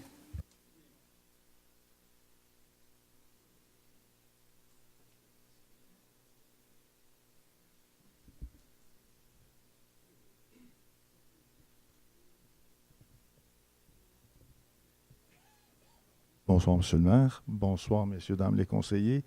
Monsieur le maire, d'abord, j'aimerais vous féliciter d'avoir attiré autant de nouvelles personnes sur place. Je trouve ça vraiment, vraiment bien. Et je vous félicite d'autant plus que par un froid aussi rigoureux, vous avez fait ouvrir les portes 15 à 20 minutes à l'avance. C'est vraiment bien. J'ai juste des félicitations à vous adresser. Je n'ai pas de félicitations, cependant, à adresser à un de vos conseillers. J'ai en main ici, je ne sais pas si je peux la montrer, là, une affichette qui annonçait une conférence de M. Maître Stéphane Enfield qui venait nous parler de son combat dans la ville de Mascouche. C'était la 3e conférence organisée par le Parti montervillois. J'ai assisté à 2 d'entre elles, j'en ai raté une. L'autre, c'était sur la situation en Syrie. Et ça a été annoncé partout, et il y a eu pas mal de monde, et c'était très intéressant. Celle-là aussi, il y en a eu pas mal de monde, malgré les efforts de votre conseiller, M. Boucher, qui s'est promené dans les commerces pour faire enlever cette affichette-là. Monsieur Benjamin, je suis un homme extrêmement sensible à la liberté d'expression. Et quand on se promène dans les commerces pour dire aux gens « enlevez ça », les citoyens de Saint-Bruno ne sont pas intéressés par ce genre de conférence-là, je trouve ça un peu choquant. Alors, j'aimerais savoir, puis j'aimerais que vous posiez la question à votre conseiller si c'était possible. Si ce n'est pas maintenant, ce sera pour la prochaine rencontre. Maintenant. Mais j'aimerais vraiment savoir, en vertu de quelle autorité M. Boucher s'est cru le droit de vouloir faire enlever ces affiches-là dans des commerces. Ce n'est pas une propagande haineuse. À ma connaissance, il n'y a rien de pornographique là-dedans. Et si cela était, ce n'est pas à un conseiller de faire ce travail-là, c'est à vos policiers, si je ne m'abuse. Alors voilà, ça c'est ma question, et j'attends la réponse. Merci. Je vais y répondre, M. Aymon, avec plaisir d'ailleurs. Je n'ai rien exigé des quelques commerçants à qui j'ai adressé la parole en soulevant la question suivante. Êtes-vous au courant que cette conférence de presse-là, il y a un logo d'un parti politique? Parce que nous, on se fait un devoir comme parti politique de ne pas afficher nos assemblées dans les endroits publics parce qu'on ne veut pas que nos commerçants se sentent inconfortables à dire oui ou à dire non. Alors, je n'ai que posé une question parce que je suis également un client de ces commerces-là et je suis parti en me procurant les items que j'avais à me procurer, point à la ligne. S'il y en a qui l'ont enlevé, c'est possible. Puis il y en a d'autres qui ne l'ont pas enlevé, mais jamais, de par mon autorité que je n'ai pas d'ailleurs, je vais pouvoir exiger quoi que ce soit des commerçants sur les affiches qu'ils placent dans leur entrée ou dans les fenêtres. Vous savez fort bien que si vous organisez quelques rencontres que ce soit. D'ailleurs, vous en avez fait une sur je ne sais pas quoi, là, sur la famille. Là. Vous aviez annoncé ça un petit peu partout. Attention, laissez-moi terminer. Vous savez fort bien qu'à ce moment-là, ça vient de la ville et donc vous n'avez pas besoin de mettre le logo de votre parti. C'est certain que si le Parti montervillois organise une rencontre citoyenne, il a l'intérêt de dire c'est organisé par le Parti montervillois. D'ailleurs, si je me rappelle bien, votre rencontre de la famille que vous avez affiché partout, il y a 2 pelés et 3 tondus qui sont présentés, puis finalement, vous avez dû l'annuler. Alors, question intérêt, là? Bien, je vais vous emmener à comprendre qu'il y a une distinction à faire entre la ville, l'administration et le parti. Moi, je vous parle du logo du parti, tout simplement. Et quant à la consultation publique, ben, je vous ferai remarquer qu'il y a eu une 50aine d'aînés qui sont venus, il y a eu plus de 20 ados qui sont venus, et le samedi matin, où on sollicite la vie des jeunes familles, c'est très compliqué pour beaucoup d'entre elles. C'est la raison pour laquelle on a préféré aller vers elles plutôt qu'elles viennent vers nous, et on les a accueillis, 5000 cette année-là, à l'arrivée du Père Noël. Je vous en félicite chaleureusement. Mais moi, ce que ça me dit, c'est que vous avez 2 poids, 2 mesures. Vous avez le droit, vous, d'afficher, de faire des choses qui vous portent un certain crédit, mais qu'un parti, allez vous promener d'un commerce à l'autre puis de dire, ça vient d'un parti politique, vous ne devriez pas mettre ça. Voyons donc. Ça, c'est cousu de fil blanc. Non, je n'ai jamais demandé d'enlever ça. Mais là, vous me posez une question, M. Aymon. Bien, je vais faire comme certains dans Je vais juste vous dire, étiez-vous au courant qu'il y avait un logo d'un parti politique, soit provincial, fédéral ou municipal? Non, me répondait-il. Alors, je voulais juste vous en informer. Parti Montarvillois, c'est écrit, là. Oui. Pourquoi Mais vous sentiez le besoin d'aller souligner? C'est écrit, là. Pourquoi est-ce que vous avez senti ça, ce besoin-là, tout à coup, d'aller dire dans les Nous, commerces? on se fait un devoir de ne pas l'imposer parce que l'Alliance, le logo de l'Alliance, dans les consultations publiques de la Ville, monsieur, n'est jamais là. Hey, vous êtes le chevalier blanc, vous, là. C'est ça? Vous allez vous promener pour faire en sorte que les gens ne mettent pas un parti politique. On a compris. Merci. Hey, c'est incroyable. C'est incroyable. Monsieur Aymon, merci. Est-ce qu'il y a une question de privilège, Monsieur le maire? Moi, je veux juste dire à tout le monde, et à M. Aymon, que je connais bien, que je ne suis ni un pelé, ni un tondu. D'accord, merci. Monsieur Roger Bolduc, s'il vous plaît.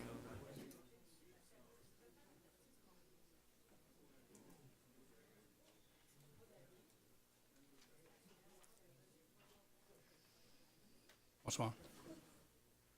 Monsieur le maire. Voulez-vous baisser le micro, s'il vous plaît? Bonsoir, Monsieur le maire, Bonsoir. conseiller, conseillère. Permettez-moi de saluer également la sûreté policière armée. Au début de la période de questions, la conseillère Archambault a fait une proposition pleine de respect et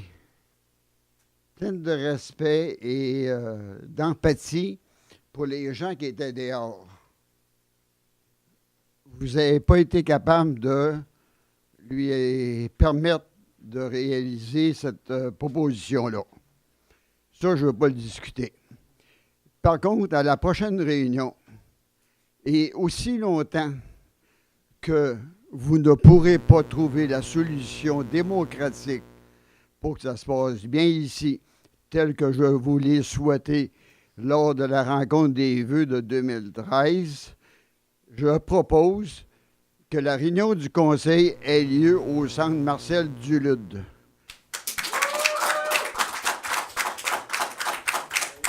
Est-ce que vous avez suffisamment de respect et de sens d'éthique pour accepter la proposition de Mme Archambault? La proposition de Mme Archambault, c'était de se déplacer ce soir. Pardon? Était quoi? La proposition de Mme Archambault, c'était de se déplacer ce soir. Oui.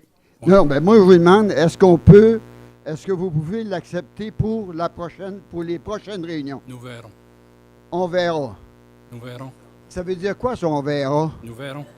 Ça veut dire quoi? Nous allons démocratiquement. Nous allons étudier cette question-là. Vous allez en discuter avec qui?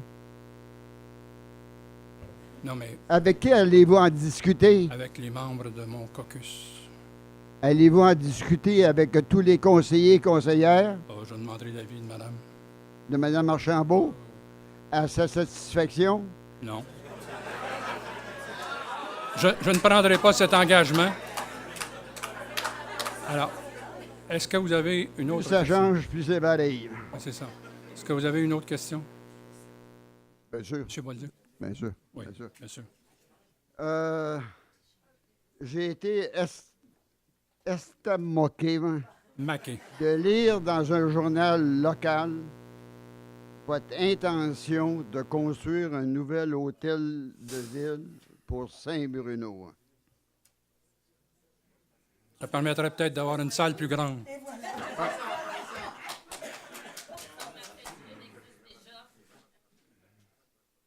Ceci n'était pas mentionné dans votre budget de 2013 de façon spécifique. Et je pense que c'est un manque de transparence, un manque de respect, puis un manque d'éthique vis-à-vis de vos concitoyens. Parce que vous dites dans le même reportage du journal que ces travaux vont entraîner d'autres frais par après. Ouais. Okay? Vous permettez avant que vous alliez plus loin. Non. Non, laissez-moi. Je veux que vous compreniez ma question. Mais vous êtes parti sur la mauvaise traque. Je veux vous le dire. Nous avions mis dans notre PTI, qui a été adopté lors du budget, les études nécessaires pour à la fois l'hôtel de ville et le centre multisport. Alors, il n'y a pas eu de cachette. Et si ça a été dans les journaux, c'est parce que les journalistes qui sont ici avaient bien vu, eux, dans le PTI, que ces 2 projets y étaient. Et ils ont demandé à ce moment-là des questions auxquelles nous avons eu plaisir à leur fournir les informations nécessaires. Alors, venez pas me dire que ça n'était pas transparent. Ça y était, monsieur. Et si vous aviez assisté à la réunion, je ne sais pas si vous y étiez au budget. Y étiez-vous? Ben, je n'ai pas été invité. Non, je n'ai pas besoin de vous inviter. Les réunions sont annoncées avant et vous connaissez toutes les dates des réunions du Conseil. Or, c'est une réunion qui était déjà annoncée. Et à cette réunion, lors de l'adoption du budget, nous avons adopté aussi le PTI. Et le PTI précisait que ces 2 projets y étaient. Et ils sont à l'étude. Ce n'est pas à la phase finale. Ce sont les études préliminaires qui seront faites pour la réalisation de ces 2 projets-là. Des études de quoi? De savoir s'il y a lieu de... Qu'est-ce qu'on fait? Quelles sont les hypothèses compte tenu de la situation qui prévaut? Par exemple, pour ce qui est de l'hôtel de ville qui prévaut ici.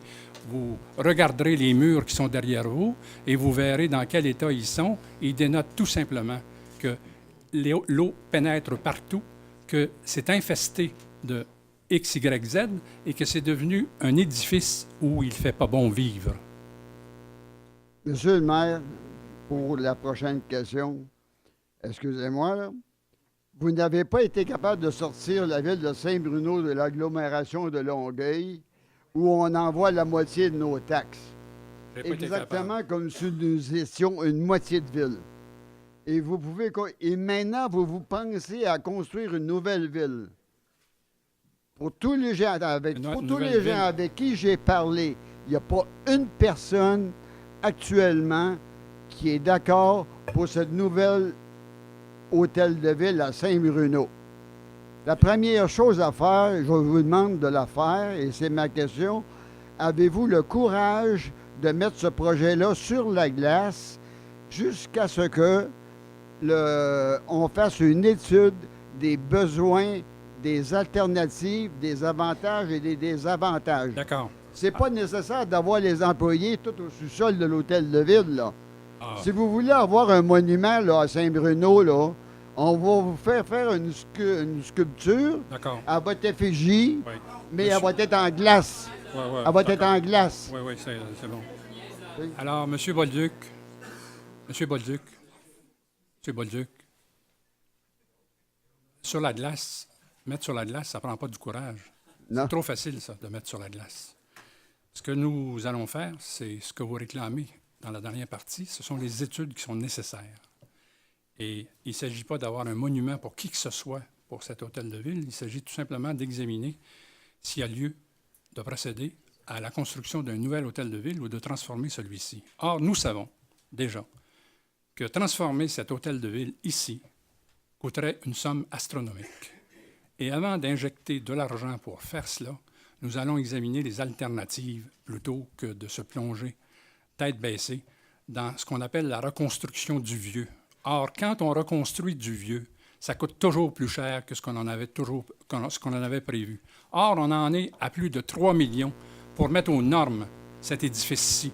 Alors, avant de vous prononcer sur un projet dont vous ne connaissez aucune donnée, parce que nous n'avons pas terminé les études, attendez donc.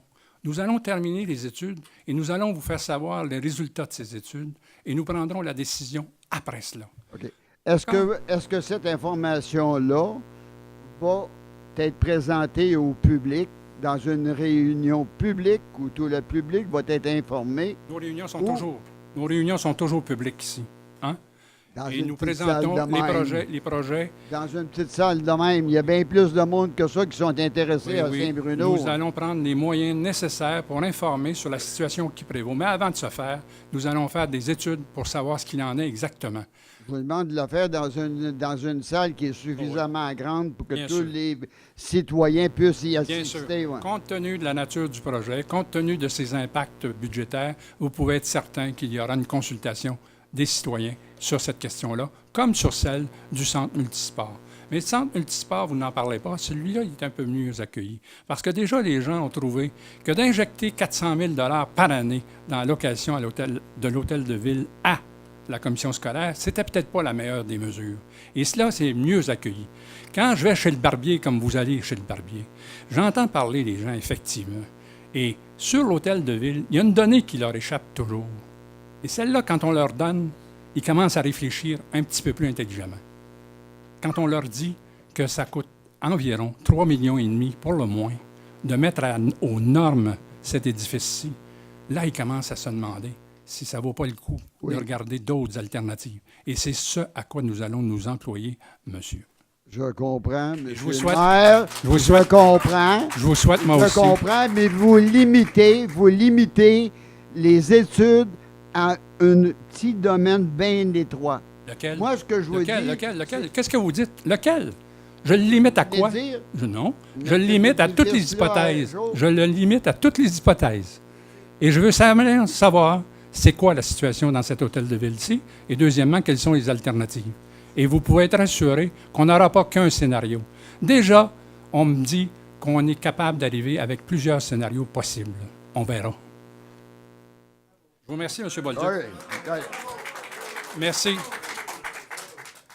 J'inviterai maintenant M. Vincent Fortier, s'il vous plaît. Bon, une dernière question que j'ai appris. Là. Écoutez, c'est pas ma faute, là.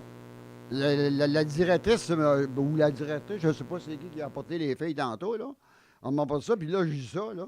Et puis, j'apprends tout d'un coup à l'article. OK? Puis, tantôt, je ne pourrais pas parler. Je l'ai échappé. Ben ouais. Non, mais... Bon. OK, à l'article 7610, vous parlez d'une qui va être votée tantôt, là, une association que vous organisez pour une association au nom d'une association d'urbanistes. Une journée de formation à Saint-Bruno de Montarville. Nous ne l'organisons pas. C'est cet organisme-là qui organise à Saint-Bruno de Montarville une session comme ça. C'est pas la ville? Non. Ça va coûter-tu quelque chose à la ville? Nous allons voir. Comment? Ben oui, mais vous n'y avez pas pensé avant de l'accepter? Et ça va coûter quoi à la ville? Nous allons voir selon le programme qu'ils vont présenter et nous allons examiner. D'abord, ils ont demandé... Vous dites oui, puis vous ne savez pas. Ah, c'est tellement engageant que de recevoir une association comme celle-là, tenir son colloque ici. C'est tellement engageant, monsieur. Voulez-vous vous rasseoir? Ben moi, là... Non. J'ai le droit de parler, monsieur. J'ai une autre question à vous poser. Non, OK. fini. Bon. Monsieur Vincent... OK. Voulez-vous? Bon. Et puis, c'est qui va être invité à cette réunion-là? Ce sont l'ensemble des villes qui ont des services d'urbanisme. Est-ce que tous les citoyens vont être invités? Sûrement pas. Hein? Un colloque d'une association professionnelle, c'est sûrement pas tous les citoyens qui vont être invités, voyons donc. Mais les gens qui s'occupent de l'urbanisme à Saint-Bruno, ils ne seront pas invités? Ah, très possiblement, oui. Il y a plusieurs organismes qui s'occupent d'urbanisme à Saint-Bruno. Ils ne seront pas invités? Je ne suis pas en charge des invitations qui sont posées là. C'est l'association qui les fait, ces invitations. Vous renvoyez encore la balle sur quelqu'un d'autre. Allez. Monsieur Vincent Fortier, s'il vous plaît. Merci, monsieur. Bonsoir. Monsieur Vincent Fortier, s'il vous plaît. Il n'est pas ici? Ah, je m'excuse. Monsieur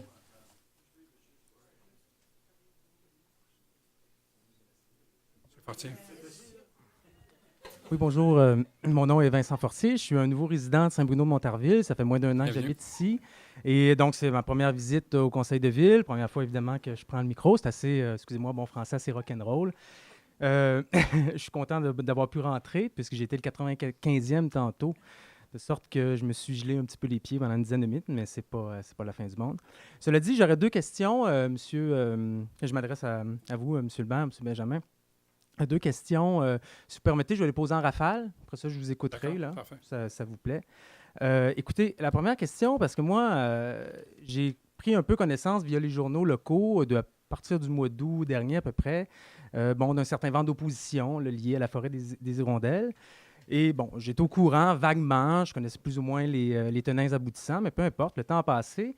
Et c'est votre lettre que vous avez signée en tant que maire, datée du 13 décembre dernier, une lettre auquel il y a un concitoyen ici qui a lu un extrait tantôt, qui m'a profondément interpellé. C'est-à-dire, je me suis posé des questions, je me suis dit, coudonc, c'est rendu loin à Saint-Bruno pour que le maire écrive une lettre avec l'entête de son parti politique et qui s'adresse pendant 2 pages à tous ses concitoyens, c'est qu'il doit y avoir un malaise dans l'air, il doit y avoir des choses qui bouillonnent, etc.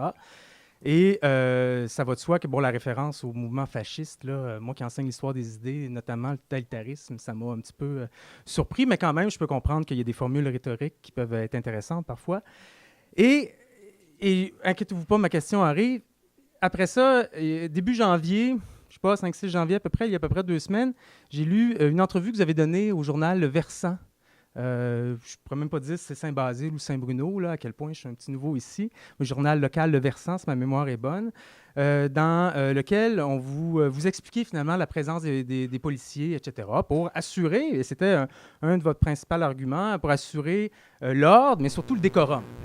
Et à mon humble avis, c'est tout à votre honneur, c'est-à-dire que c'est vrai que dans une instance politique, qu'elle soit municipale ou autre, peu importe laquelle, il faut un certain décorum, il faut un respect, au-delà des élus, il faut un respect des institutions. Parce que, évidemment, je fais référence non pas à vous personnellement, mais à votre qualité... Je ne suis pas une institution. À votre qualité de maire. Et il y a quelque chose qui m'a, j'ai relu 2 fois, qui m'a fait un petit peu sourciller, étant donné qu'au préalable, j'avais vu la vidéo qui circulait allègrement sur les réseaux sociaux, j'avais vu ça par Twitter un petit peu par hasard, et donc j'avais vu un peu ce qui se produisait au conseil de ville, ce qui m'a amené, parce que j'étais conscient comme n'importe quel reportage, peu importe, que ce soit Radio-Canada, CBC ou autre qui le fait, il y a du montage. Donc, j'étais conscient qu'il y avait eu montage. Je suis en train de dire que c'est un mauvais montage, là. Il ne faut pas mal m'interpréter. Mais bref, je voulais voir à quoi ressemblait une assemblée du conseil de ville du début à la fin. J'en ai trouvé sur YouTube, heureusement. J'en ai vu, j'ai pu écouter une assemblée et demie à peu près. Et je reviens à l'article et ma première question va arriver. C'est-à-dire qu'en lisant l'article, j'ai vu en vous un homme ou un maire qui disait « Oui, il faut un décorum ». Respect des institutions, comme je disais préalablement, mais il faut surtout un décorum pour assurer les délibérations. Et c'est là que j'ai pris mon souffle, puis j'ai relu, je me suis dit, bon, délibération, car une délibération, j'aimerais ça, et c'est là la question, j'aimerais ça, vous m'expliquer votre conception de la délibération, parce que je ne pense pas ici dans le conseil de ville, bien qu'on est dans une petite ville, je ne vais pas offenser personne en disant ça, mais on n'est pas à Montréal, on n'est pas non plus au gouvernement du Québec ou à l'Assemblée nationale ou au Parlement d'Ottawa, peu importe. Il y a quand même un rapport de proximité qui se fait avec les citoyens, qui ne peut pas se faire dans certaines autres instances politiques. Et de sorte que je ne crois pas, puis vous me corrigerez, c'est ma première présence physique ici, donc je dis ça sous toute réserve, je n'ai pas l'impression, à tout moins ce que j'ai lu, entendu et vu aussi sur Internet, qu'il y a beaucoup de délibérations entre vous et entre tous les membres élus qui sont ici. Et ma question est la suivante. Et elle est sérieuse, ma question. Elle peut être ennuyante pour certains, mais sur quelle conception politique? C'est vraiment une conception politique que j'aimerais entendre. Je crois que vous êtes j'ai lu un petit peu votre CV, là, quand même sous-ministre, c'est pas rien, en éducation, entre autres, vice-recteur aux affaires académiques, si ma mémoire est bonne, à l'Université de Montréal, ce qui est pas rien. De sorte que mon petit doigt me dit que vous allez probablement être capable de répondre à ce genre de questions-là. C'est quelle conception politique, donc, qui fait en sorte que Madame, puis vous me corrigerez si je me trompe, là, Madame Archambault, ici, est exclue, non pas de votre conseil politique, ça c'est une chose, vous n'êtes pas dans le même parti politique, ça, il n'y a aucun problème, mais dans les rencontres préalables ou préparatoires au conseil de ville. Donc, c'est quoi la conception, à la limite, je dirais philosophique, mais politique, qui soutient ça? Pourquoi cette question-là? Parce que s'il n'y a pas de délibération, puis moi, je vais assister jusqu'à la fin, je vais venir le mois prochain, etc., j'ai certains lundis soirs de libre, et j'aimerais entendre quand même des débats, des échanges, parce que délibérer, c'est au cœur même de l'essence qu'est la démocratie. Et pour délibérer, il faut nécessairement, des fois, avoir un petit peu d'opposition. Et l'opposition, je vous rappelle, fait quand même partie de la démocratie sans opposition. C'est d'ailleurs ça que les fascistes voulaient détruire. Les fascistes, leur principal argument, c'était de dire que la démocratie, c'était l'affaire des riches. Non, je ne vous traite pas de fasciste, M. Benjamin, c'est pas ça, c'est bon. Et prenez-le pas, c'était pas une attaque personnelle, c'est pas du tout mon genre. J'ai trop de respect pour les assemblées publiques, j'en tiens moi-même, j'en préside moi-même, puis bon, etc. Ma deuxième question... Merci. Monsieur, je vais la répéter. Ma première question, c'est sur quelle conception politique de la démocratie municipale repose la décision qui remonte à quelques années, je crois, de ne pas inclure dans les rencontres préalables Mme Archambault, bien que je peux comprendre que d'un point de vue politique, vous ne soyez pas d'accord, là. Et ma deuxième question, qui va être beaucoup plus brève, qui ne nécessitera pas un long préambule, m'excuserez, est assez simple. Ça se sent. Il y avait une trentaine de personnes dehors qui maugréaient tantôt, aux frettes, comme on dit en bon québécois. Il y a de la tension dans l'air. Je crois que ce n'est pas nouveau. Vous l'avez dit vous-même dans les lettres, ça date d'il y a plusieurs mois, voire 1 an ou 1 an et demi, un peu plus, peu importe. Et j'écoute les réponses depuis tantôt. Je suis attentif aux perceptions aussi, aux réactions physiques, etc., au ton qui est employé et à ce qui a été dit partout sur Internet, sur les réseaux sociaux, etc. J'ai l'impression qu'il y a une crise de confiance à Saint-Bruno, qui n'est pas partagée par tout le monde, si on s'entend, mais j'ai l'impression qu'il y a une crise de confiance, indépendamment, je ne suis pas un de vos opposants politiques, là, indépendamment des points de vue. Là, je sens que vous êtes un ami. Continuez. J'ai rencontré les gens, là, parce que là, vous m'attaquez. J'ai rencontré les gens et Mme Archambault, je lui ai serré la main pour la première fois tantôt, juste avant de rentrer. Alors là, bon. D'accord. Alors, pouvez-vous rappeler à l'ordre les gens qui m'insultent en arrière parce que je n'ai même pas posé ma dernière question? Je vais aller m'asseoir après, je vais me taire. Moi, je suis pas du genre à vous spéter. Je lui ai dit, j'ai du respect pour les institutions politiques. Oui, je vois. Mais j'apprécierais que... S'il vous plaît. C'est le président de l'Assemblée que j'appelle. Merci. Alors, ça va. Alors, bon, je ne me rabaisserai pas à insulter les gens derrière moi. Non, ma question est simple. Je crois, au nom des institutions politiques, que vous devriez... j'ai pas de suggestion à faire, mais poser des gestes. Puis ma question est assez simple, c'est la seconde. Quel geste entendez-vous poser, quand même un geste, pour rétablir cette confiance-là, un climat de confiance? Il y a quelqu'un, je termine là-dessus, qui a posé une question très banale, en guillemets, là, je n'imite pas le sens de la question, sur les arbres et sur la patinoire. Je pense que votre collègue ici aussi a répondu tantôt. Probablement que vous dites la vérité, là, que les arbres sont là, vous les retirez. Puis comment probablement? Pourquoi probablement? OK. Vous dites certainement la vérité. Oui. Non, mais c'est le genre de phrase qui est souvent glissée. Je m'excuse, M. Benjamin. C'est-à-dire, écoutez-moi. Oui, je vous écoute. Je ne fais que ça. Alors, allez-y. Tout ce que je veux dire, M. Benjamin... Jusqu'à présent, là, le ton que vous dénoncez dans cette réunion, je pense qu'il a été correct. Je pense que nous avons été accueillants. Je pense que nous avons écouté et je pense que nous avons apporté des réponses. Alors, qu'est-ce que vous avez à dire sur le ton? Oui, non. Je parlais d'ambiance tantôt, de perception. L'ambiance, oui, l'ambiance. Non, puis je vous attaquais pas vous, là. Je vous ai regardé, là. Moi, je veux trouver que l'ambiance... question, puis c'est moi qui se fais attaquer. Non, mais l'ambiance, je la trouve ce soir assez bonne. OK, bien tant mieux. J'étais pas là avant. Je vous fais confiance. Alors, il y a du progrès. C'est juste que tantôt, j'entendais murmurer, puis... Il y a des gens si vous aviez assisté à certaines réunions, vous auriez entendu d'autres choses que des murmures. Ça se peut faire bien. Et c'est déplorable. C'est déplorable, je l'ai dit. Oui.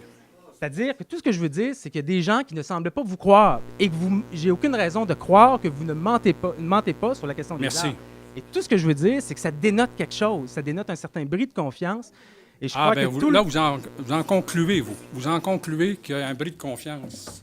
Dans l'esprit de certaines personnes. Ah, mais oui, mais on ne peut pas plaire à tout le monde. Bien, écoutez, vous dites même... Alors, bon, mes questions est assez claires. Puis je crois que ça l'invite aussi tout le Conseil en tant qu'institution politique. Puis je crois que vous comprenez le sens de ma question. Vous êtes assez intelligent pour comprendre. Alors, je vous remercie, monsieur. Alors, nous tentons, du mieux que nous pouvons, de faire en sorte que la réunion se déroule bien.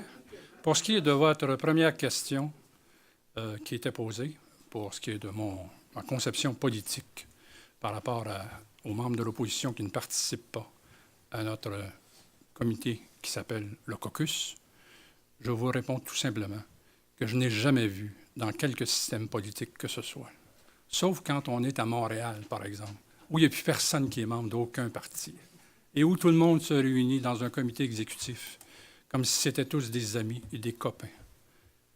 C'est la plus... En tout cas, pas commenter davantage, mais ici, il y a deux partis.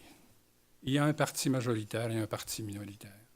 Et je n'ai jamais vu dans quelque système que ce soit où il y a une situation comme celle-là que les membres de l'opposition assistent aux réunions de formulation des processus et des décisions qui s'acheminent. Ce qui est important, à mon avis, c'est qu'il n'y a pas de manque au niveau de l'information qui est fournie avant la prise de décision finale à ce Conseil. Et ça m'importe grandement. Vous me demandez ma conception politique, je vous la donne. Et c'est celle-là. Voilà. Merci. Et ça... Pardon? La deuxième question, je ne suis pas parvenu à en saisir la quintessence même.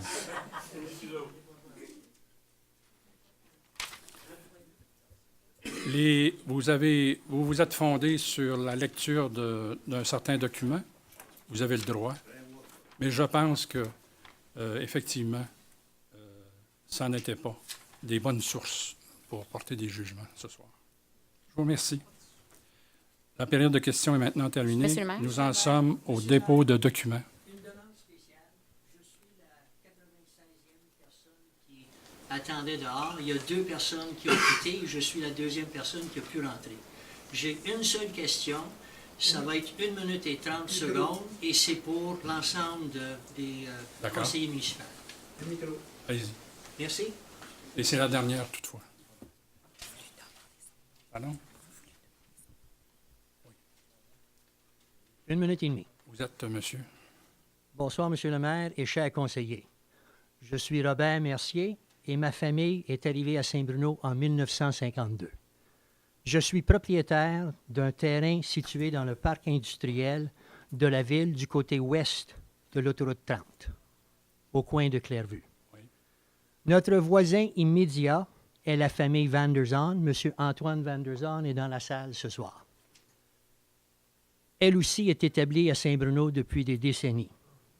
Ensemble, nous possédons un peu plus de 2 millions de pieds carrés et récemment, nous avons accepté une offre d'achat pour nos terrains.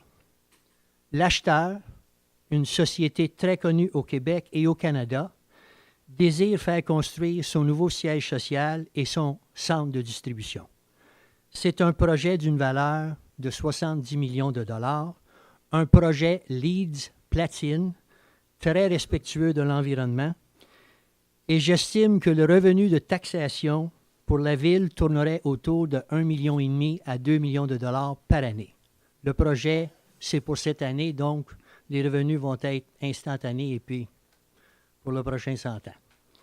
Il y a 3 ans, la société AkzoNobel, division SICO, désirait implanter son nouveau centre de distribution sur notre terrain. La ville a refusé catégoriquement. Monsieur Larose, le directeur de l'urbanisme, juge que le camionnage est néfaste pour la ville. SICO s'est installé au 5799 route de l'aéroport, juste en arrière. Et donc, le camionnage prend la sortie 30, emprunte le boulevard Clairvue et se rend au centre de distribution, et les camions reviennent tous les jours pour reprendre la 30. La ville subit tout le camionnage, mais n'a aucun bénéfice de taxation. SICO paie depuis 3 ans 460 000 $ par année de taxes municipales. Je demande au conseil municipal de reconsidérer son refus. Une opportunité exceptionnelle sera gaspillée et ne se représentera pas avant bien longtemps pour ce genre de projet motivant. Merci beaucoup. Je vous remercie. On comprendra que je ne réponde pas à cela ce soir. Ce n'est pas une question, c'est une proposition. Je vous demande... D'accord. Non, j'ai compris. Si la Ville peut reconsidérer son refus. Vous avez déjà eu un avis, je pense, du directeur du service d'urbanisme, si je ne me trompe. Monsieur Larose... Vous ou quelqu'un d'autre. Mais je pense que vous ne pouviez pas avoir... Vous êtes un promoteur, vous, c'est ça? Hein? Je suis le propriétaire du terrain. Oui, mais en même temps, vous faites la promotion du développement de ce terrain-là, c'est ça? J'essaie d'intéresser des compagnies à acheter mon terrain. Je ne vous le reproche pas. Oui. Je dis tout simplement que ce n'est pas moi ce soir et ce n'est pas le conseil ce soir qui va vous rendre une décision. Nous allons examiner la communication que vous avez eue de M. Larose et nous verrons. D'accord? Et que j'ai envoyé à M. Harpin aussi. Oui. Je vous remercie. Merci.